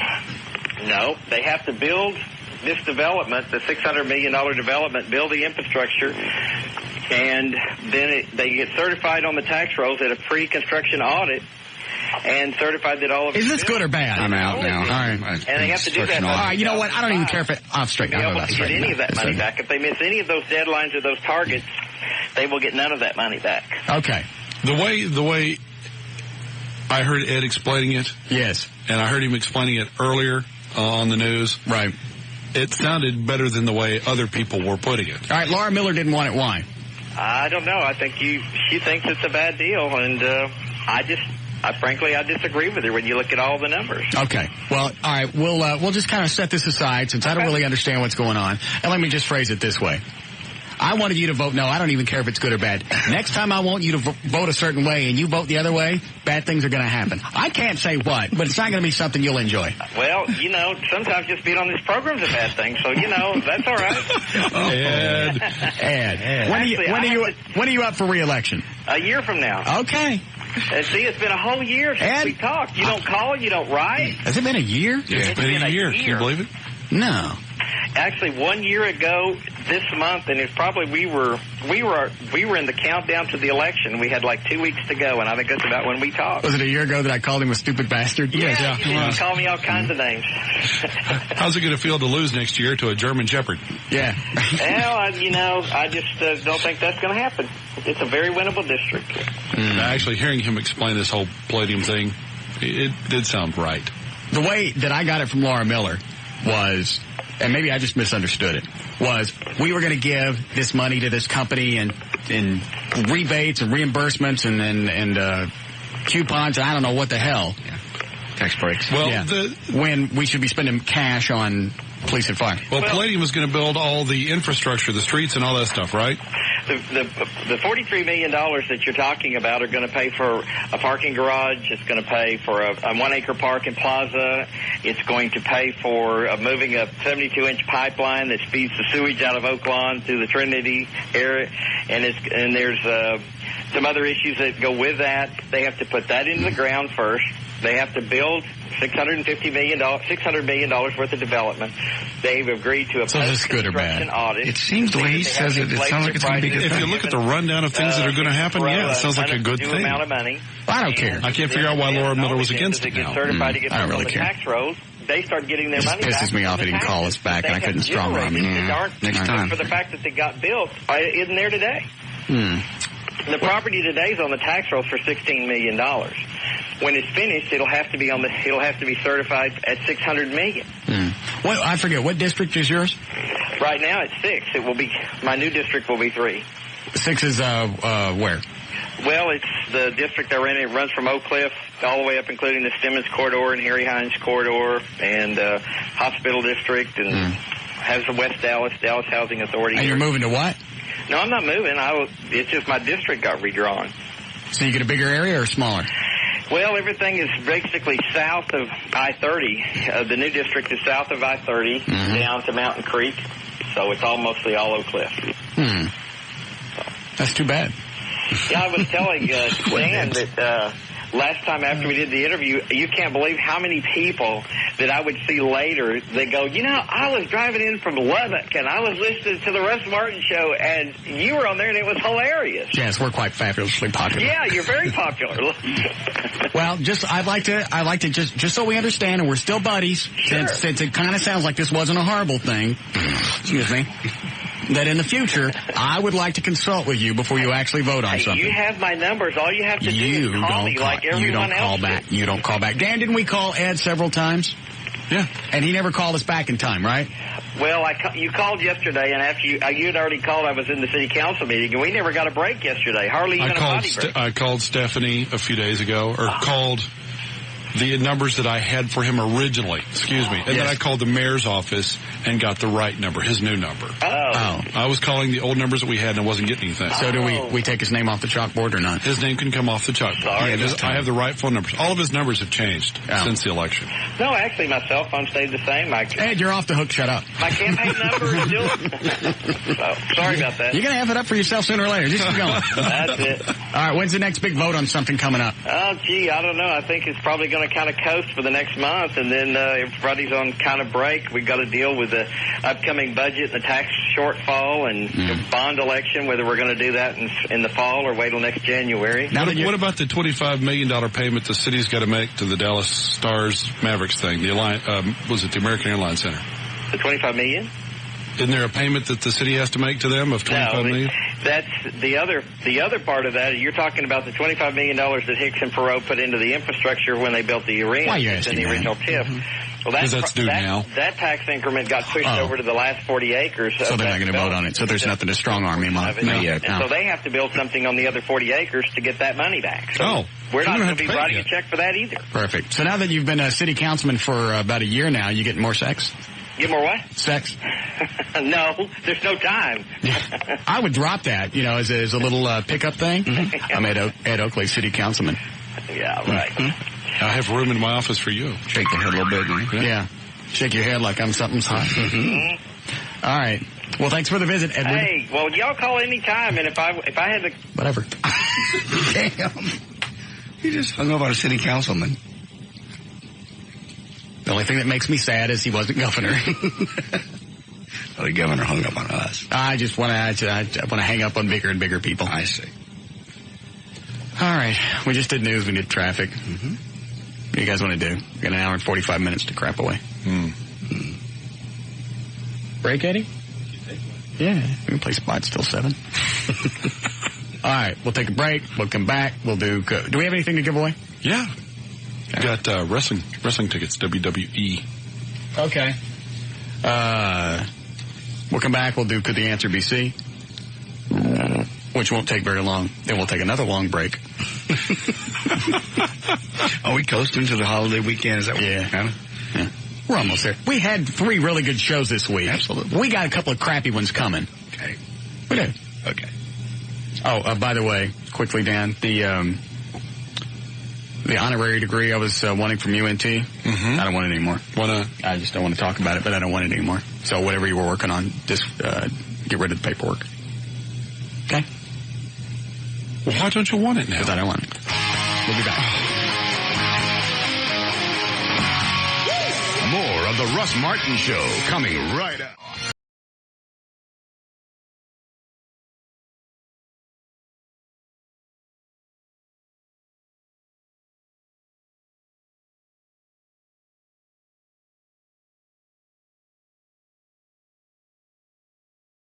A lot of trouble to nominate you to get, I know it takes a year, but to nominate you to get your honorary degree, to get you your bachelor's of the arts. It won't cost you another dime. All you have to do, I know you don't have to go to any classes. I understand that. Are you going to get your real degree? No. Well, then what's the problem? I don't want to. You have to make no effort from this point forward. Something has changed. Nothing's changed. Well, something did. Have you already gotten an honorary degree from somewhere else? No. Something had to have changed yesterday. You wanted it, and you were dancing around in a circle. I've changed my mind. Over what reason? People change their mind because of something. Do you think because if you start acting petulant that someone will just go ahead and give it to you now as opposed to waiting for a year? You just call me a dried up tomato? No. But if you start acting like you don't want it, that they'll now say, well, we pesto, better. I'm not sure. Pesto? Did you just call me a pesto? No. If you start acting this way, like, I don't want it now, people are going to make it go faster. No, I swear to Jesus Christ, I don't want it now. I swear on my dog, I don't want it now. What's the downside to having it? There's no downside. Well, has the university upset you in some way, or Absolutely has someone not. else upset you in some way? North Texas is a fine establishment with a crappy layout. Yeah. All the buildings are too far from each other. That's why I dropped out. And like walking from like the campus center over to the RTVF building. You didn't finish college because it was too far to walk. Yes. Okay. That's a pain in the ass going from building to building. So. Where'd you go to college? I started out at Southeastern Oklahoma State University and moved to Central Missouri State University and finished my degree in aviation. Good for you. Were all the classes close together? Relatively, because it's a small campus. Thank you. I don't want it. Are we ready to play? Yeah, we're ready to play. We have our... Eddie, do we have special music for this? No, we don't. All right. Well, then, Daniel, just tell us what we're playing for today on Could the Answer Be C? All right, today's winner will get one pair of tickets to WWE Raw at the American Airlines Center June 3rd. Tickets go on sale at all Ticketmaster locations now. They're on sale now. All right. You ready to go, Ed? I sure am. Are you familiar with the game? I sure am. All right. I will ask you 1, 2, 3, 4, 5, 6, 7, 8 different questions. You'll have to get every one correct. All right. To win the prize. I understand the pressure is probably monumental. Very monumental. And possibly could cause a very severe case of the diarrhea Hershey squirts. I understand that. All right. Try not to lock up. We're all friends here. As we begin, could the answer be C? Ready? Yes. Here we go. President Bush today gave his approval for the CIA to train our very own suicide bombers. The only criteria that a person has to have is A, total patriotism, B, have a deep-rooted hatred towards the Middle East, or C, to have spent several days with L.A. Lamont. D. That's right. She called me today at 2:10 and talked. I was almost late for work until 2:35. I hadn't even taken a shower yet.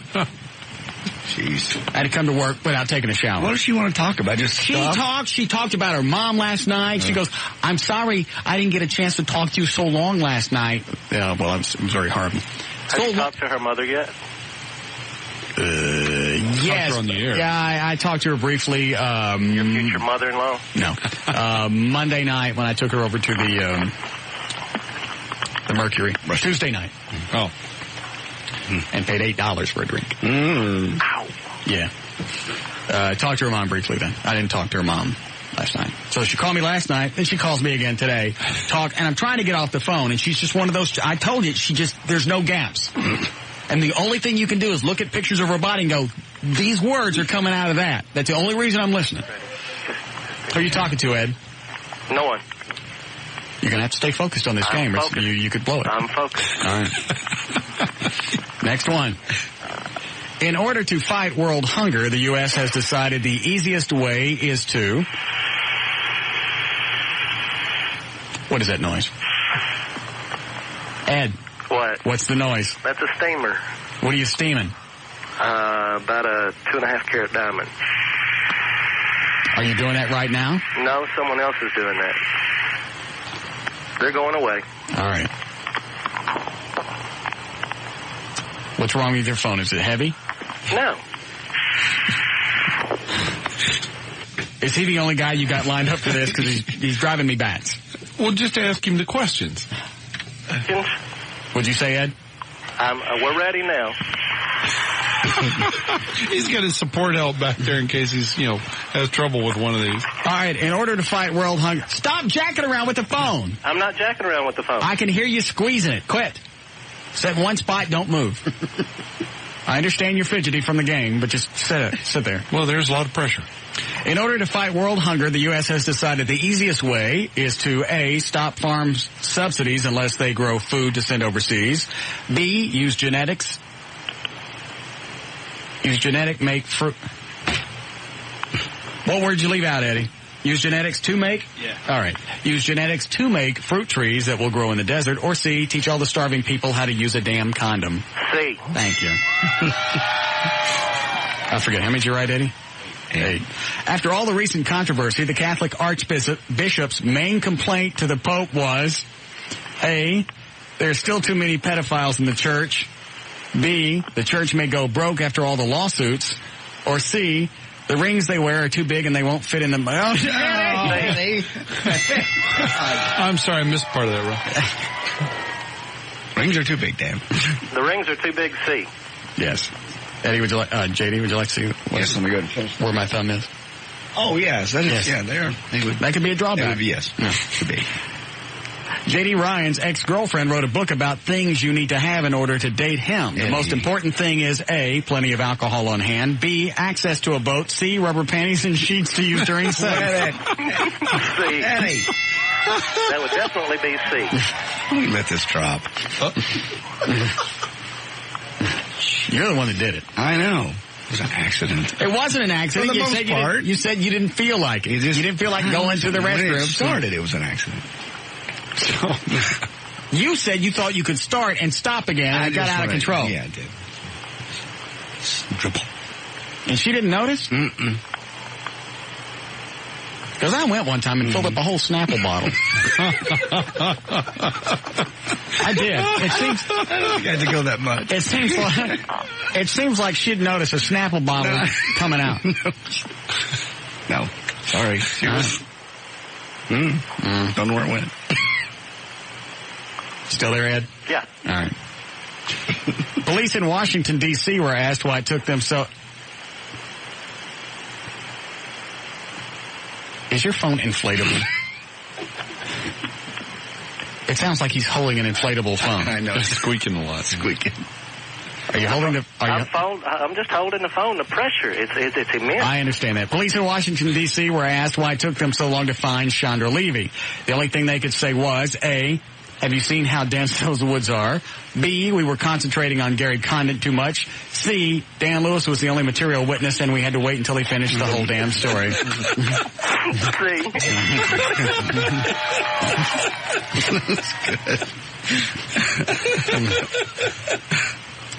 Next one. Scientists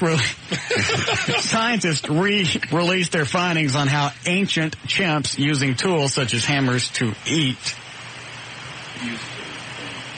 What? Supposed to be used. All right, I'm starting again. All right. Scientists released their findings on how ancient chimps used tools such as hammers to eat. The only thing that amazes them is that after all of this evolution time, A, modern chimps have no clue how to use such tools. B, the tools are very close to the ones used by ancient man. Or C, J.D. Ryan can't tell the difference between a chick and a urinal. Stop it. Come back around and Eddie. C.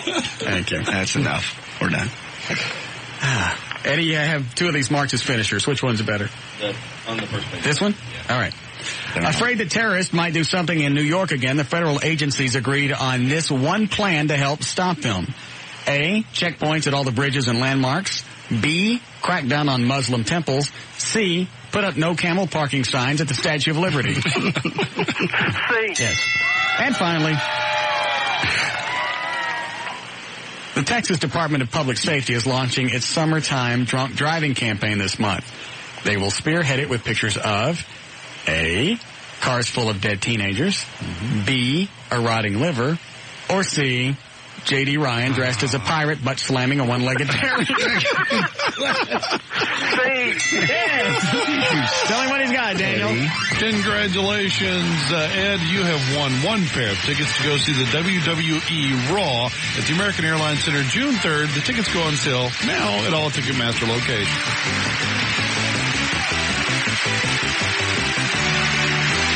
More of the Russ Martin Show coming right up.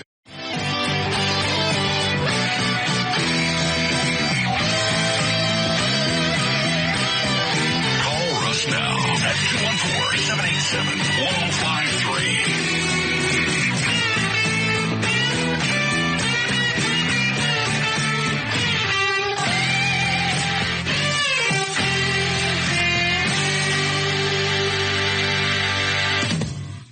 I'd like to take this moment to say pockets of battles pepper the sea of bodies flowing into the parking lot. Thank you. Whatever idiot wrote that on the Channel 5 website. Right. You know, it's getting everybody around the computer go, look. See, look at that sentence right there. See, I worked that in. I told you last year at the Memorial Day party I was going to work that sentence in someplace. Now clear this wall off. Because right there is where my Pulitzer's going. It's great. The whole article's written by that, but that's the best line.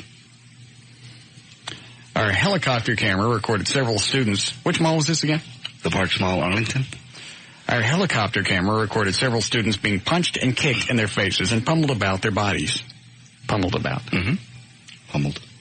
Several crazed groups ganged up on individuals, brutally attacking them from all angles. Arlington police rushed to the scene and began trying to calm the crowd. At least 3 people were arrested at the scene, according to a police department representative. Stay tuned to Channel 5, NBC 5 for more developing story and more pockets of battles peppered in the sea of bodies flowing into the parking lot. That's greatness. Let's see. Forgot what I was going to say here. I forget. Okay. Damn, I was just about to bring it up. ACM Awards, your degree. F the degree. Give us the result. How do we do on the ACMs? You want to hear the audio? I suppose. Give it to me. Okay. I'm just coast until Friday night. I already gave the audio. Oh, all right. Do we ever do Reba trying to be funny? Did we ever get that? Yeah, we finally played that one. Here she is announcing the Entertainer of the Year, cut number 2. Now my honor to present tonight's big award, Entertainer of the Year. And here are the nominees. Do you think she goes out of her way to sound like a hick? I think she does. Does she sound like that on her TV series? By now, yeah, she does. The TV, real twangy. By now, you'd think you'd be out of that. Years and years of singing and speaking. Right. Garth Brooks. Brooks and Dunn. She sounds more like Dolly Parton now. And she's got a lot of face stuff done, too. She got a lot of face work? Oh, yeah. You can see her mouth starting to widen. Oh. Yes. Toby Keith and Tim McGraw. Now, this is for the what? This is Entertainer of the Year. This is the big finale. All right. Who did we all pick? Okay, let's see here. Garth Brooks, nobody picked him. Brooks. No. Oh, I'm sorry. Go ahead. Brooks and Dunn was Eddie and Russ. Okay. Alan Jackson was me. Yeah. Toby Keith, nobody. Tim McGraw was Dan. All right. Eddie and I got Brooks and Dunn? Correct. All right. Because I don't know what the outcome was. And the Entertainer of the Year is... Brooks and Dunn! All right, so Eddie and I got one. You got that one. Okay. Okay, the other ones we voted on were top female vocalist. Eddie said Sarah Evans. Okay. I said Martina McBride. Mm-hmm. Daniel said Leanne Womack. Yep. And you said Trisha Yearwood. And it was? Winner was Martina McBride. J.D. Ryan. I got 2 then. No, it was Martina McBride. I got you. Were Trisha Yearwood. Oh, my mistake. You picked Trisha. I was the only one that got Martina. All right, good. And finally, top male vocalist was Kenny Chesney. That was Dan and Russ. Mm-hmm. Alan Jackson was me. Toby Keith was Eddie. Tim McGraw, nobody. Travis Tritt, nobody. Winner was Alan Jackson, me. So I got 2. Dan got none. Eddie got 1. Russ got 1. What do we all put in? 20? Yes. You want it now? Yes. All right. There was a radio station of the year, disc jockey of the year, but I didn't find out who won that. So. Well, that could change the results, JD. Well, I didn't find out. Oh, yeah, that's right. We did pick those, didn't we? Yeah, we did. Actually, we only picked radio station of the year. We did not pick disc jockey because we only knew Steve Harmon from Harmon and Evans. That's who we picked. So we all picked him. It was radio station of the year, yeah. So that's all. We only needed that one. Yeah, but we all picked the Wolf, in which case... Did we all? J.D., Russ, and Dan all picked the Wolf. Eddie picked KSCS. So that would tie Eddie and I, if he wins. And if the other one wins, then I win anyway. Because I got 3, then you guys have 2. Are you screwing us? No. All right. I'm looking at it right here. Okay. So we should call over to the Wolf and see if they won. Go ahead, you're on the air. Yeah, 99.5 The Wolf won radio station of the year. All right, thanks. Okay, so I win. Still. I got 3, you guys have 2. You got any change? Yeah, sure. Let's get it in the cuss cup. No, I got a 20 there. Thank you. Take it. Eddie, give me your $5. Thank you. Why don't we just go ahead and do real news here? Didn't we just do news? I don't know. Didn't we do it at 4:30? Yeah, it's 4:30. Oh, okay. Yeah. You ready? Sure. Good. Because I got nothing to do until Friday night. Tuesday. Yeah, I'm out of stuff till Tuesday.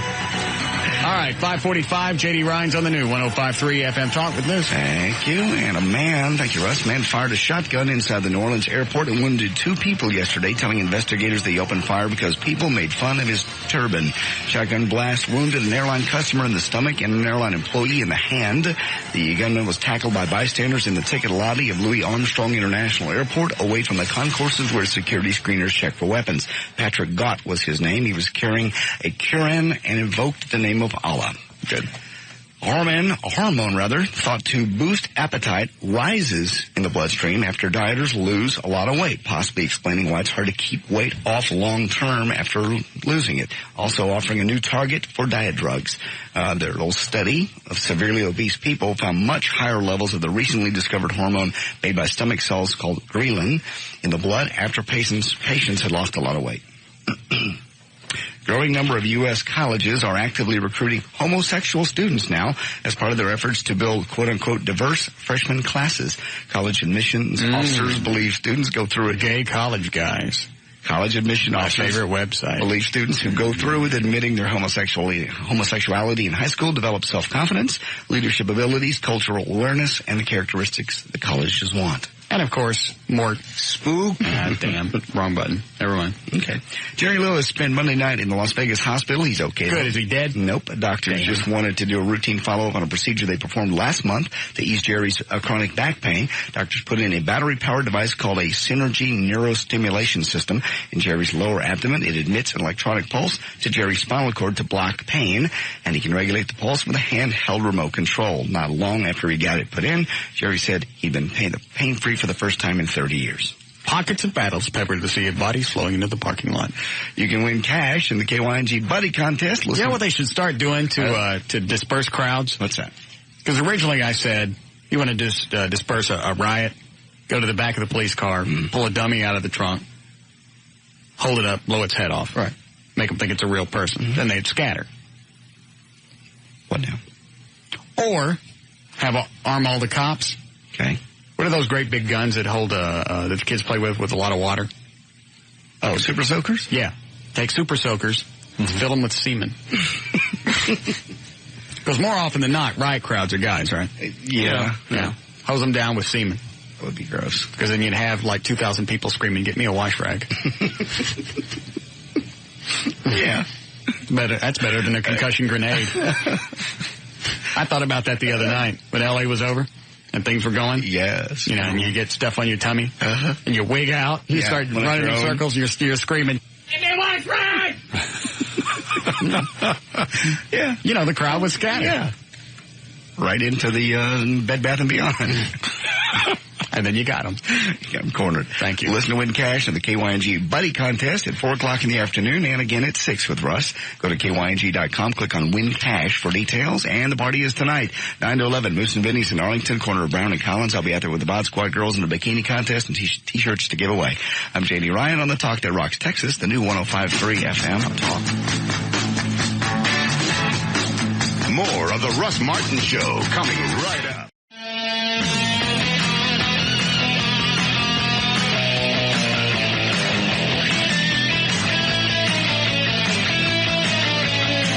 I just don't want it. Shut up. I don't understand why, though. What's it going to hurt? I don't want it. People have done a lot of work for you to get it. Ain't nobody done nothing yet. I got to do traffic. All right, 5:55. Legal ID, Eddie. At KYNG. Dallas Fort Worth. Yeah. Almost did a legal ID for the Eagle. Every once in a while. Yeah. What do you got, Jonathan? I still got most of my brain function better than you. All right, good stuff. What? That's the same thing. And Arlington, southbound 360 in Arkansas. Right shoulder's blocked with delays all the way back to Six Flags due to a broke down 18-wheeler. Other than that, Dallas-Fort Worth traffic is actually moving pretty good. This report brought to you by your Dallas-Fort Worth Volvo retailer.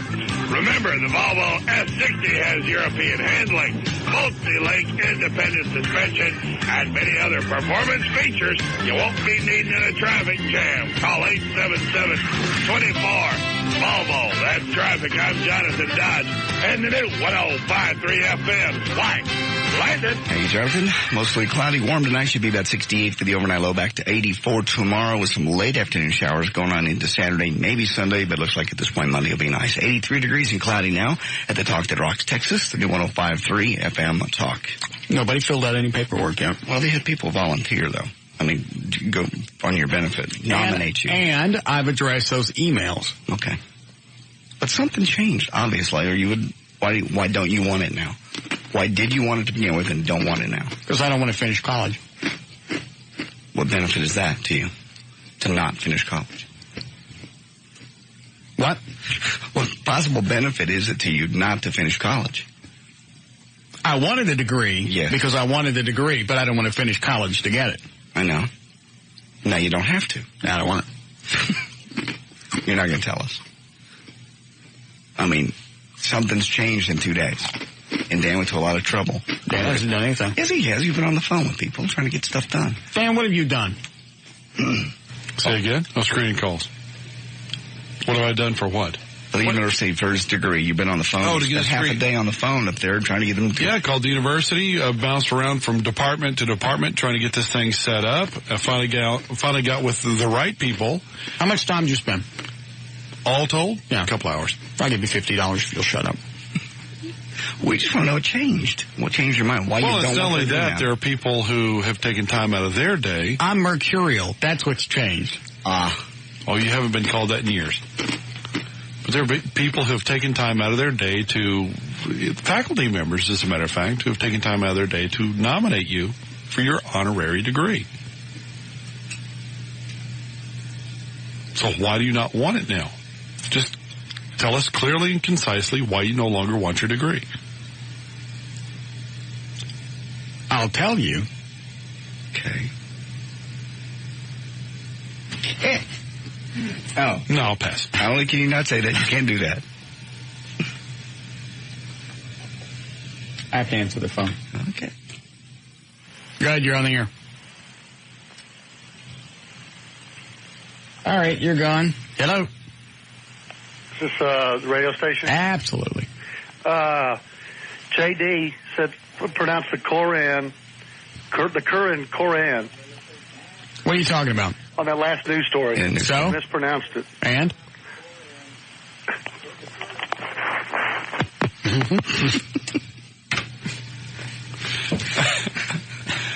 Yes. That's going to do what? I don't know. All right, so he corrected you. Now what? I don't even know which one he said.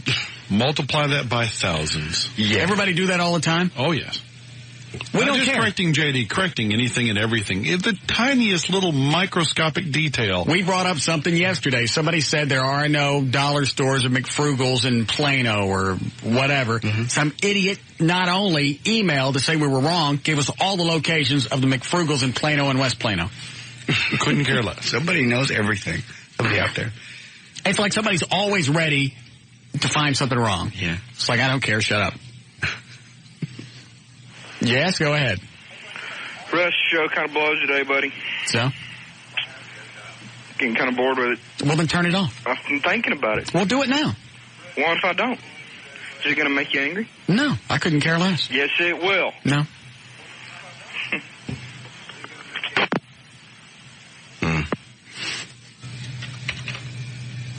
What a waste of human flesh. Yeah. What was he looking for? I don't know. Probably trying to stir you up. Now, all that aside, why don't you want your degree? People have made efforts. Now, it is going to take a year. Mm-hmm. The nomination process takes a year. Is it that? Is it just going to take too much time? You want it right now, and you can't have it right now, so now you don't want it? Mm-hmm. What's the problem? I thought you said you'd shut up for $50. No, you offered it. I never said anything. I never said yay or nay. That phone's dancing. Go ahead, you're on the air. Hey, Russ, I just want this jerk that just called, man. You're a great guy, dude. I listen to you every day. You make me laugh, and you never said anything to offend me, man. So keep it up, man. That's very kind of you. Thank you. Take it easy, bro. All right. Go ahead, you're on the air. Yeah, I just wanted to tell Russ that I find his voice very calming, and I don't care what anybody else says. The show is fine. That's very sweet of you. I appreciate that as well. Thank you. Yeah. What? I don't want it. Why, though? Just tell us why we'll leave you alone. If I tell you with the mics off, will you shut up? Suppose, yeah. I mean, the listeners want to know, too. But they couldn't care less. Yes, they could. I'll tell you, then we'll move on. Okay. Let that. All right. Because, let me give them some hold music. All right. Hold on. And then you tell me if this is a valid reason. Okay. All right. Hold, please.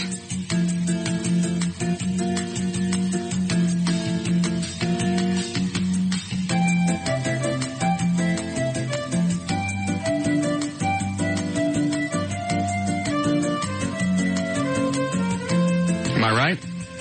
Yeah. Thank you. I never put those two together, though. I did. That hit me last night, and I decided it wasn't the right thing to do. Maybe you could still get it. I don't want it. But if that element was removed. You can't remove that element. We'll just drop it. Thank you. Okay.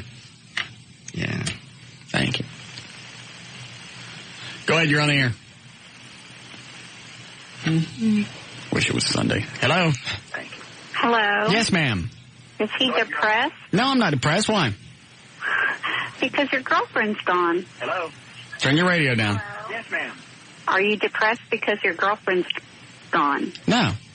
Sure you are. I think it's funny. What? That you're like all down in the dumps. I'm not in the dumps. I've had a great day. So then what's wrong? There's nothing wrong. What makes you think something's wrong? Because you're just kind of all blah. You miss her. Just admit it. You miss her. Maybe you do. You're in love. Well, what? That's just the fact that she keeps calling and talking about her day, and you talk about your day. That's what boyfriend and girlfriends do. First of all, I can't have a relationship, even if she stopped today. Right. Being a porn star, I can't have a relationship. Let's say everything's perfect, great body, and she's got a personality I can live with. Okay. And a voice that doesn't sound like Elvira Fudd. All right. Let's say all of that was great. I still couldn't have a relationship with her because she's been a porn star. That's true. But you actually do have a relationship with her. Not a boyfriend, girlfriend, probably getting married someday, but you have a relationship.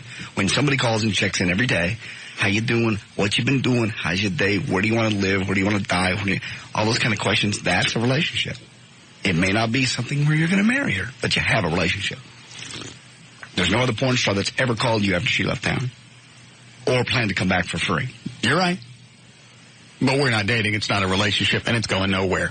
Yes, With 3 or 4. No, it's not. Let me ask you something. If somebody called you and said, hey, look, how would you like to live at Six Flags over Texas? Would you like that? No. Thank you. It would get old after a while. Maybe a day or two, that would be kind of neat. 3 or 4 days, You're missing you would her. get really tired of it. That's what a porn star is. That's going to an amusement park for a few days.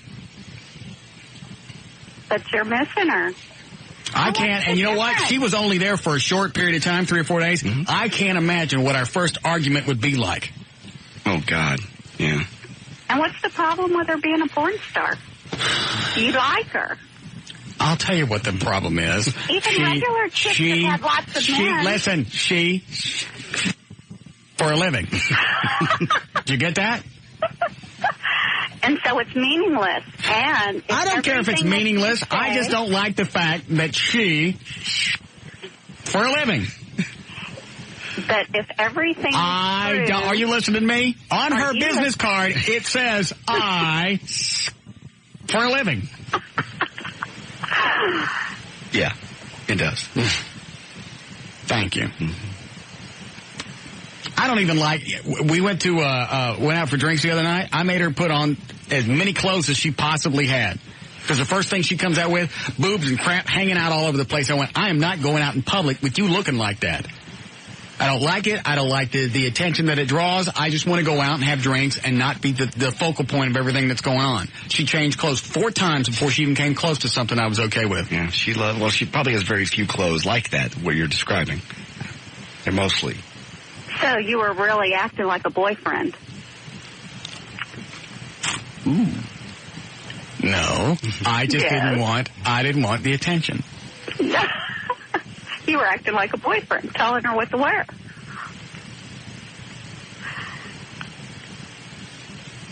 I have nothing else to say to you. And my God, the first argument, you know that either somebody would get smacked or stabbed. Yeah. Somebody would pull a shiv and kill the other one. Can't imagine. Her angry. We've only heard her happy. And that's irritating. Yeah. What is it, Rick? Russ, buddy, you've got to share with your flock. What? The Messiah has to say why he doesn't feel like he needs a degree, an honorary degree. That's our way of saying thank you. All right, here it is. You ready? I'm ready. Okay. To get the degree, remember all the categories you had to fill, you had to do this and then the charity. Right. And the only way I was going to get to the degree was if I had done something for the community. Right. Right?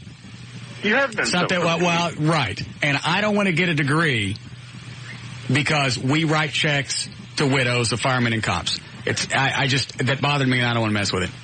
Well, Russ, that's an honorable thing to do. Thank you. That's why I don't want it. Okay. All right, thank you. But you've done other charitable things. I know, but that would be the basis and I don't want it. I would strangle her. Oh, absolutely. If we got in a fight. And that voice got even more irritating? Oh, yeah, you know that the voice would get elevated and it would probably go up a couple of octaves. Yes. You stinking bastard! And then you laugh. Yeah. Because the word bastard, when she says it's funny. Right. I dated a chick for a while that we would get along in stretches, like maybe 3 weeks, and then there would be a week where I couldn't stand her. Imagine. It got to the point to where we would have arguments, and I went, look, here's what we're going to do. I'm gonna print up little cards. This was back when I cared about relationships, when I was trying. I was going to say, you did this? Yeah. I would print up like little business card. I would write on it, and here's what it would say. Both of us had one. Okay. Okay? Because we get in an argument, and we'd scream, and nothing would get accomplished. She had a card. It said, I know you're mad at me right now. I love you. Let's talk about this later. And if either person pulled the card out, you had to stop and not say anything else and deal with whatever the problem was the next day. That's a great idea. Did you come up with in therapy with that or yourself? I did that myself. That's very nice. So in the middle of, an argument, right? It's like we're screaming back and forth. She pulls a card out. And I'm going, that card! Give her that! That didn't exactly work. No. In fact, it just gave you something to tear up and piss them off even more, and then you take the card that's all torn up, and you go, there, eat the card. Set it on fire and throw it at them. Yeah. There's your card. Sounds good, though. Look, it sounds like a therapist would come up with. In theory, you look at it and go, wow, that's a great idea, because you'll calm down, blah, blah, blah. People do all kinds of crap when they're mad. Yeah. My first mistake was having the card laminated because it took me forever to tear it up and throw it in her effing face. Yeah. So I can only imagine what kind of lovely battles, what's her name? Would occur, L.A.? L.A. and I would have. Yes. And she'd probably whoop my ass. You said the other day when you all we were wrestling in bed. Yeah. Everything I could just to get her off of me. What now? You've got several calls waiting on you. I'm busy. Break, you ready? Yes, please. To work with my dad. Yes, Heather? Hey, Russ. Yes, ma'am. I was wondering if you remembered a gentleman by the name of Ron England. Yeah, he owes me $75. For what? He borrowed $75 from me in 1983. Where is he? Are you serious? I swear to Jesus, where is he? 20 years ago. He lives 19 years ago. Where is he? He lives in Pennsylvania right now. He should be back in about a year and a half. What's he doing up there for? Is he away? No, he got remarried, and he's up there. We were working at Pizza Inn in 1983. He borrowed $75 from me and never paid me back, and I was on his ass for years. What is his phone number? I don't have it with me. It's at home. Yes, you do. You know your father's phone number. What is your father's phone number? No, I don't know my heart. I don't. For real, I don't. Are you married? Sorry. How old are you? Yes. I'm 25 now. I remember meeting you, though. Ron's a good-looking guy. Probably had a good, cute kid. You bang his daughter. You don't remember meeting me? Do you remember Dwayne's Coffee Shop? Off of Northwest Highway in Jupiter, I believe. Why, of course I do. Yeah. That was my family's restaurant or whatever. As soon as you get home, as soon as you get home, I want your daddy's phone number. I want my $75. Okay, good deal. I'm not messing with you. Okay. I believe you. I'll call you back and let you know his number. Thank you. You're welcome. All right. You never let anything go. I was 23. $75 is a lot of cash. Yeah. What is it, Rich? Now, I was just going to say that the thing you said about the degree is probably one of the most stand-up things I've ever heard you say. That's great. They make you like me? I already liked you. I just thought it was great. The reason it's turned it down. You like me better now? I like you better now. All right, good. Thanks, buddy. What, Dan? Line 5. Go ahead, David. You're on the air. Yeah, Russ, I think I'm not buying your argument about not wanting to use the foundation to get your degree. I mean, you use the foundation to get Poon, so, That's a different story. Poon is much more important than a degree. More of the Russ Martin Show coming right up. Did you keep that thing that I tore up and threw in your face? Yeah, it's all over the floor. But it's got a phone number on it that I need. Oh. That was that chick from the Sanderson Farms thing? Oh, yeah. It's in pieces. Give me. What was her name? Suzanne? Suzanne. Another tore up her number? Oh, well, she sent me a card. Mm-hmm. Says, "Hey, handsome, we had a blast." Hold on. That goes down there. Crap. I've got some tape in here. We had a blast with you guys. We are moving off, getting a big in all one garage. Moving offices, maybe? Oh, here's the other piece. We are moving offices and getting ready for a big, hey, this is a lot easier, big car auction in Vegas. I'll look for one for one of your garage spaces. So she's been listening. Little smiley face, and it says Suzanne. So I was going to call her, even though she blew me off. Well, they have been getting ready for the Vegas thing and moving their offices. I had trouble getting a hold of her a couple of times. Maybe she just hasn't had time to call you back. I showed you guys the email that she sent back when I asked her if she wanted to go to eat. That looked like a blow-off, didn't it? Mm-hmm. You did. All right, screw this. Throw it away. I was going to call her. Sure. Yeah. And then when I throw that away, you're going to want it back. Let me just keep it. I'll tape it together. I've got her numbers. Oh, do you? Yeah. All right, throw that away then. I held on to them. I got a call this afternoon from an agency. They have a new film coming out and wanted to know if we wanted to talk to the star. Or the way they presented this to me is this person was the star of the movie. And then I said, sure, send me all the info. It's Joe Piscopo has got a movie. How long has that been? How long has that been? What? Since he's done anything. I haven't seen Joe Piscopo in anything since he did a supporting role in a Chuck Norris movie. Didn't he get all bulked up? Yeah, he's a monster now. Still? Because sometimes you quit working out. Yeah, I thought he had cancer, too, right after that. No, the cancer is what led him to start working out. Oh, it did? Yeah. Because he got real sick, and then he started working out just to trying to get healthier, and he just got bigger and bigger and bigger. Yeah, the Chuck Norris movie they filmed here. Yeah. And was that the one you were in, Dan? No. I've done a bunch of others, but not that one. How come you weren't in that one? Actually, that was filmed, just a small portion of it was filmed here. Most of it was filmed down in Houston. What was the other Chuck Norris movie you were in? Were you like the Ninja credit card? That was one of the TV movies. I think Chuck was just barely in that one. Oh. They did a 2-hour TV movie for Sons of Thunder. That was nothing. What was your part in the movie?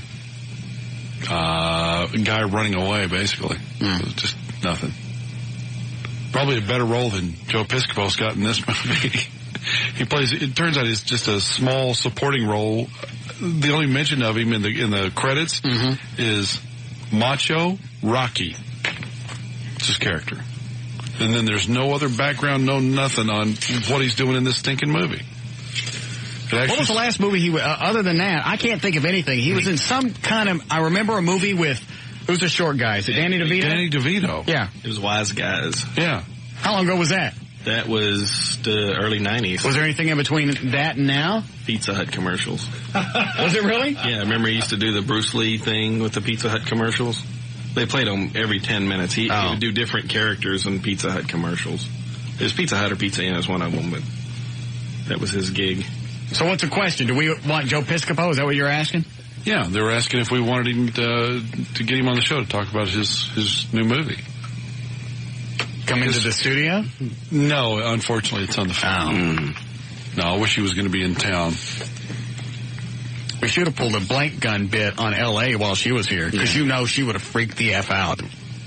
You wouldn't have had enough delay to cover all the cuss words. I'd have shut the mic. I'd have to shut the mics off.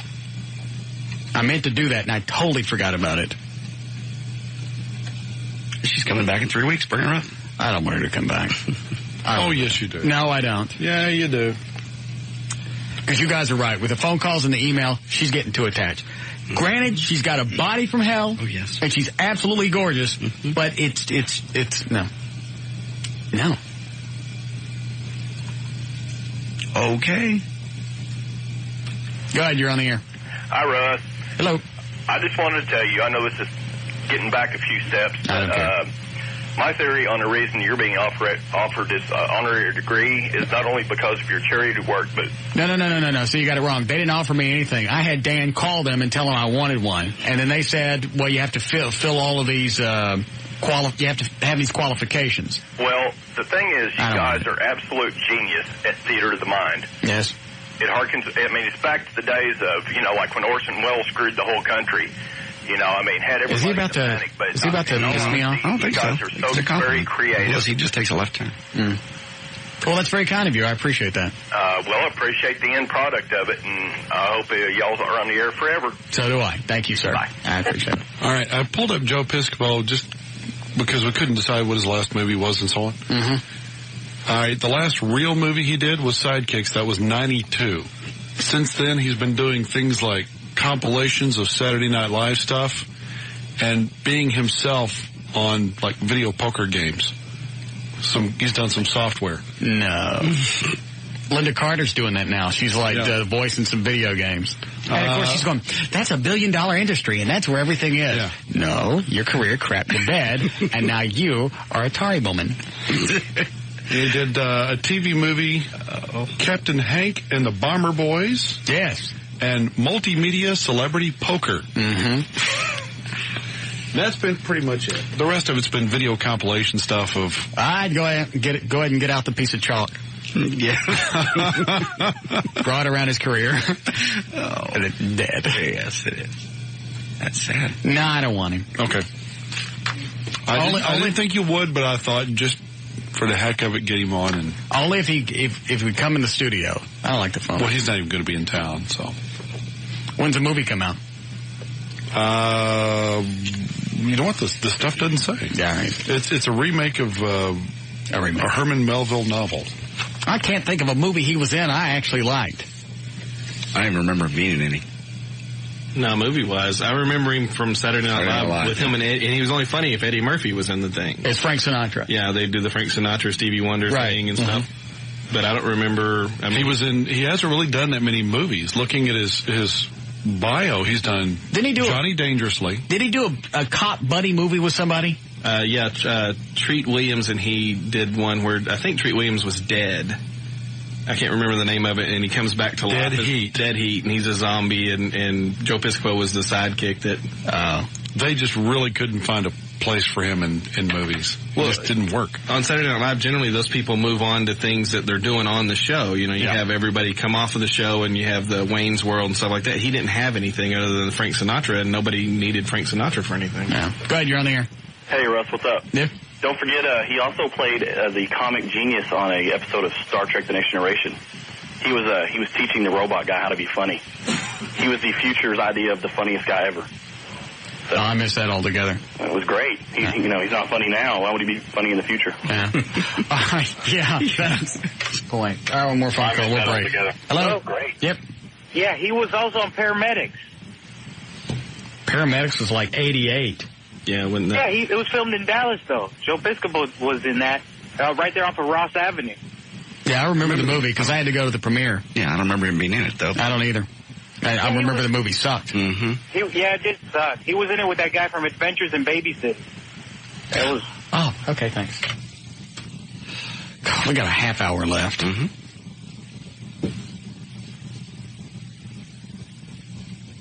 All right, there's another 5 seconds gone. All right, I think we'll break. We'll be back.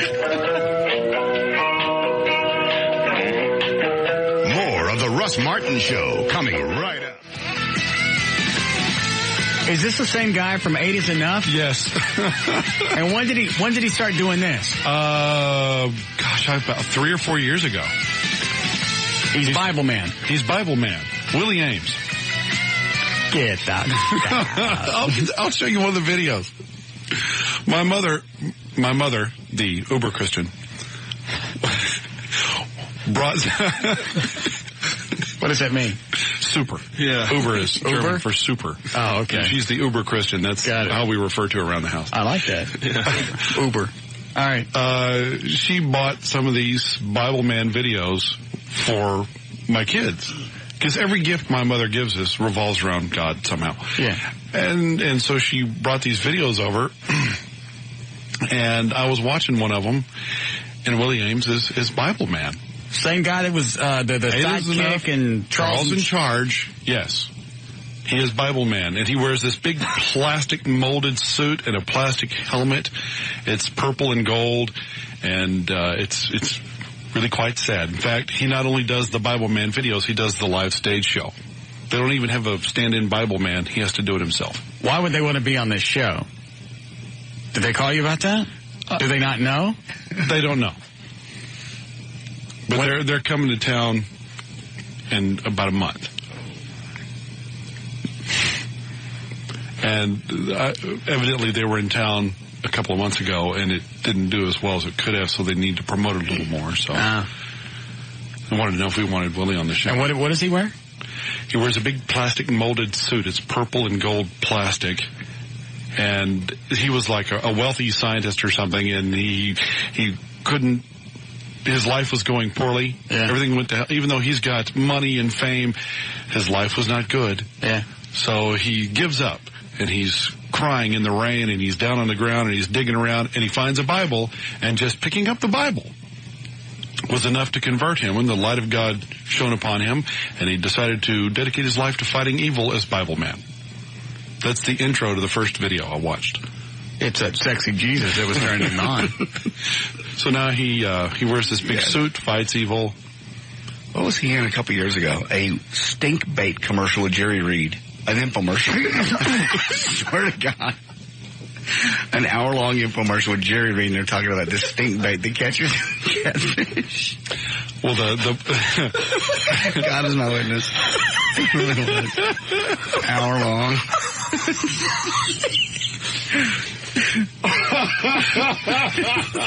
Yes, Dan, I believe I'd love to have Bible Man on this show. Okay. Now, we will be respectful to Bible Man. Trying to think what we can wear. We should all be superheroes, things that he could fight. Mm-hmm. Well, then we'd have to be supervillains, because he is the superhero. Of course. Mm-hmm. And his sidekick is a little drone robot thing that follows him around and puts a shield around him. He calls for different weapons, and it gives them to him. Kind of like a caddy. Yeah. Yeah, Christian caddy. Mm-hmm. And, the acting is top notch. What acting? He goes from town to town as Bible Man, and he does what? Well, they do a stage show. Like at the mall? No, they do them at various churches and places around, like theaters. And it's a big stage show, lights and action. See, this is kind of hard. I tell you exactly what he's doing. His career's crapped. Yes. But it's kind of hard to attack somebody who's out doing biblical stuff. Because you could say, he's doing God's work, and he's chosen this over, Hollywood. A movie, yeah. Right. But you know damn well if they came to him and went, hey, we want you to be the new Spider-Man, he'd go, this noise, I'm getting out of here. We've got 4 or 5 of the videos. I'd love to see one. I'll bring one to you. Does he do the standard superhero pose? Oh, yeah, he does the hands on the hips. I'm Bible Man. Fist on the hips? Oh, yeah. Like this? Yeah. Twists left and right, but doesn't really turn it. Only turns with his legs. That suit is solid. It's one big chest plate. His arms are 10 times normal size on this thing. In the costume? In the costume. Yes. If he comes up, he must wear his Bible Man outfit. Probably sleep. I'll wear Captain Morgan the same day. I'll be the evil alcoholic. Hell, I'll call around. I'll see if I can get that damn credit card. I'll wear that. Go ahead, you're on the air. Hey, Dan. Russ. Hey, I'm sorry. That's all right. I just found out, saw Bible Man this week, too. When I was in his store, I just got a quick comment about it. Is it pretty pathetic? Not really, no. It's actually, it's a good thing. I mean, first I was like, you gotta be kidding me. This is a joke.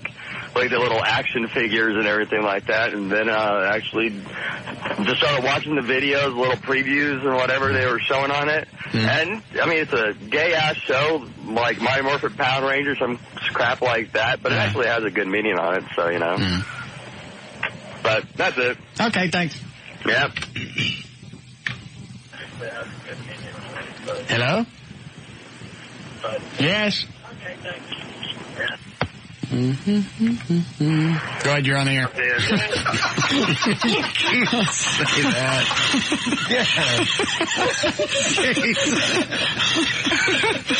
It's Bible Man, He's right. I like the suit. I wish you had the guy on the phone. I wish you had said more so you at least got a feel for what he said. Because I had it to the delay and you missed everything that was uttered. He goes, you got to shoot his ass when he comes in. If the web is up in there, you can find it at BibleMan.com. Well, don't tell everybody. Now I'll never be able to get it up. Maybe we can find some clips from it. Oh, I'll bring you a video tape. Okay. What, Eddie? Hold on. I got to see this. BIBLE. Now, there's a bunch of pop-up windows. Leave those open because they're all Bible Man pop-ups. Okay, good. He's got a little action figure? Action figures. There's videos. You're visiting BibleMan.com. Here comes a pop-up. You'll see one of the main pop-ups has a picture of him. The big plastic suit. Oh, that is so sad.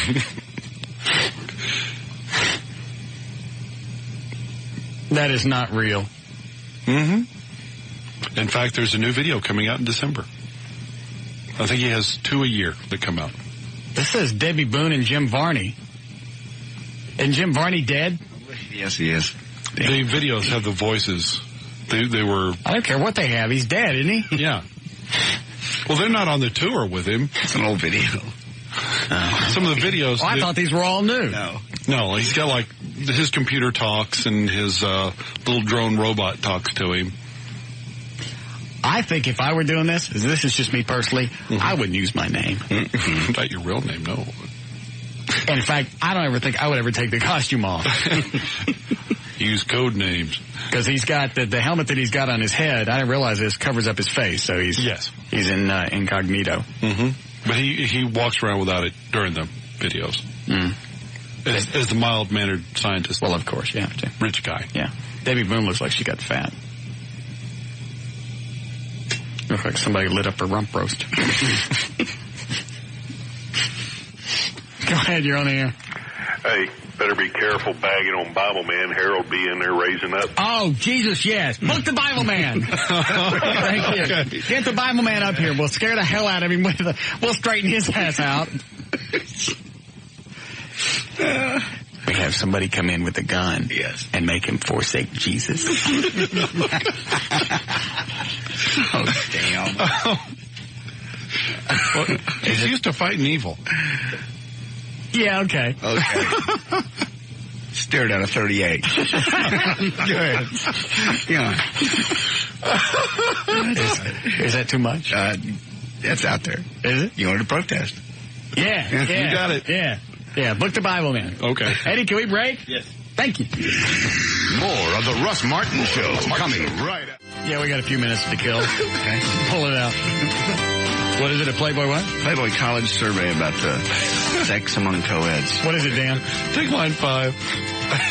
We're not done with Bible Man. Take line 5. Oh, all right. Go ahead, you're on the air. Hey, what's up, man? What's up, Russ? It's Wood. Hey, Woodrow. Hey, man. Hey, your voice is up on my website. Have you been there? No, man, hey, check it out, man. My server's tripping. Your what? My server is tripping. Oh, okay. He can talk quiet if he wants to. Yeah. Because he just stopped. He goes, my server is tripping. So you can understand. All right. Hey, man, when y'all get that Bible man up there, Bible guy, whatever the heck he is, I'm going to call me when he come up there. Matter of fact, I'm going to come up there. I'm going to kick his ass. Woodrow. I'm going to be nigger man. What? Put them hay balers on him. Hay balers. I run him down with my El Dorado. Oh, really? Because when I pull up, I pull up. And how would your superhero beat up Bible Man? 2 to the body and 1 to the head.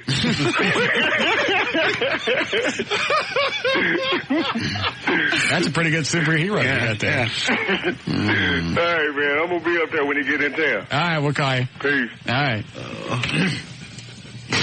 Poor Bible Man. We need to get him a costume. Oh. Woodrow? Yeah. What's he We're going to make him N-Man? Yes. Can he be? Got to have tights. Yeah. And a cape like a pimp and a hat like a pimp. That work? Yeah. A great big N on his chest. Yeah. I'm swinging him with a Glock and shove it in Bible Man's mouth. Stick his mouth. Forsake Jesus. I say forsake. I beat. Pistol whip Bible Man. Daniel. All right, that's enough. That's it. All right. Teddy, after you see the acting, you don't want a pistol whip. All right. Just in general. You have a bunch of, N-Man would have a utility belt. Yeah. Could he have on there?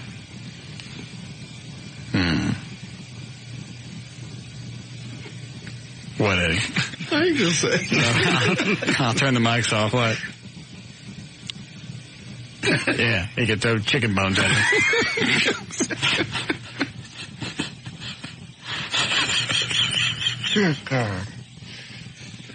In one day, he attracted the Christians, the Catholics, and now the blacks. Very nice day. Oh, what else could N-Man have on his utility belt? I don't know. This is dangerously close to Undercover Brother. Yeah. We'll think of something. We'll dress him up good. Okay. We got to know exactly when they're in town. So that day, you got to book him early in the show. Right. Because we can keep it clean, for 20, 30 minutes. We can do news, whatever. So he comes up, he feels safe, then we... Oh, God. I'll pay the $1. Where's the $1? N-Man. It almost seems okay to say now. After if you throw man at the end of it, right. That sounds okay to say because it's a superhero. Right. I think I'm going to say it. No, please don't. No. Survey. I had this survey. All about sex. And then we get what's his name in? Willie Ames. Yeah, we get him into the studio. He feels safe. He's got on his Bible Man outfit. Then N-Man comes in, stabs him. Takes his wallet. Stop. Steals his armor and hucks it. And then right before he leaves, he pisses.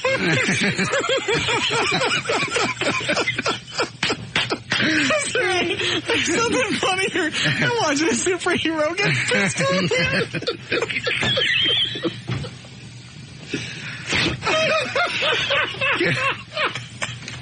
We got enough commercials out here to go. I'm feeling sick to my stomach.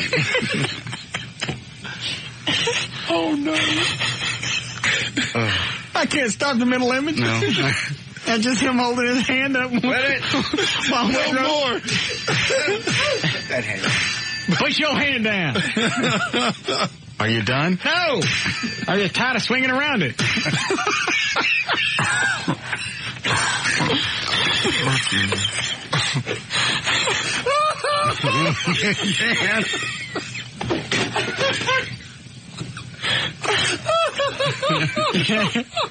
While he's here, you might as well do his mouth.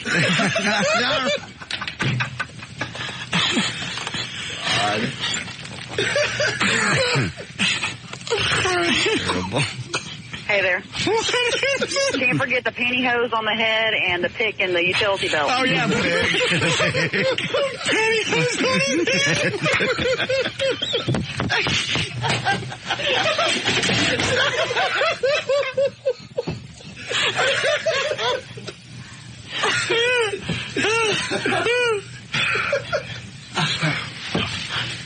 Deep breath.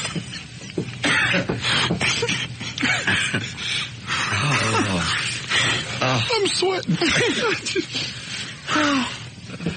Okay. Glad you're on the air. Hey, Russ. Yeah?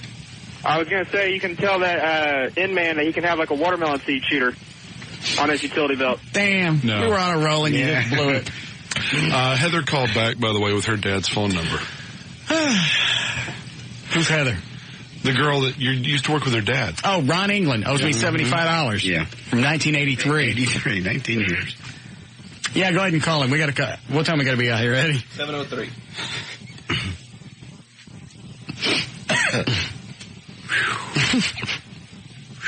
My face hurts. Driving carefully on the way home. Why? God's going to get us. Why? You know that. The deal today with the priests. What we do with the priests? You know, we did the Pope. The Pope? Yeah. Oh, Eddie and I were just writing captions on a picture of there was a picture of a Pope talking to a kid. Uh-huh. And what did you say that the Pope was saying to that kid? That's right. We wrote many things that the Pope was saying to that kid. Let's talk about the one specific one that we've had going as a theme today. Did you get him, Dan? Yeah, he's on hold. Ron! What in the hell are you doing? We're just jacking around. I know that. I've been watching you for years on television. What, where are you right now? You in Pennsylvania? Yeah, I came up here for a couple of years. I worked for Lowe's. And I came up here to get I didn't know that. Came up here to get married. Yeah. Your daughter said you were coming back down in about a year and a half. Yeah. Things going good? Pretty good. How are you doing? And you're married and everything? Oh, yeah. Got a nice daughter? Oh, yeah. You got my money, mother?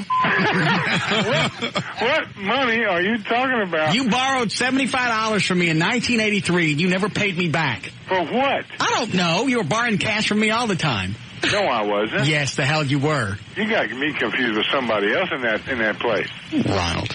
No, I'm not He wrong. used to borrow cash from me all the time. I was 22, 23 years old. He's always borrowing money. Yeah. I swear I'll have it next week. I swear to God, if I did, I don't remember it. I really don't.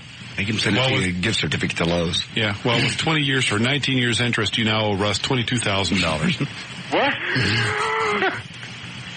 Because if you don't cough up the $75,000, no.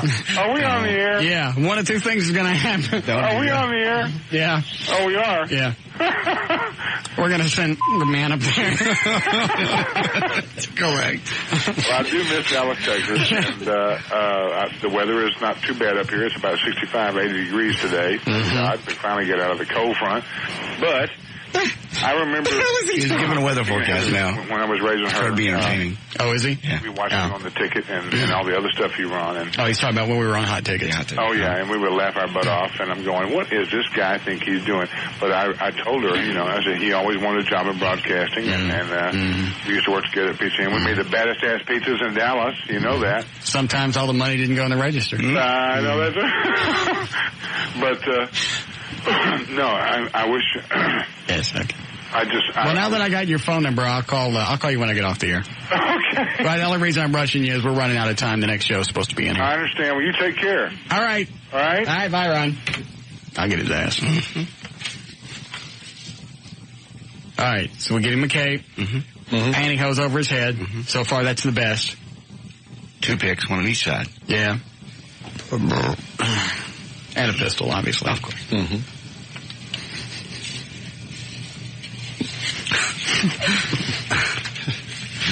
What time we got to be out, Eddie? 7:03 even? Yeah. All right, take us out of this, honky man. To learn more about the Russ Martin Show, to email anyone on the show, to get in the studio audience, or to get on the show's weekly email list, simply go to russmartin.com. To see the shocking perversion that is J.D. Ryan, go to johndavidryan.com. Visit Eddie's fascinating and dangerous website, go to eddievoid.com.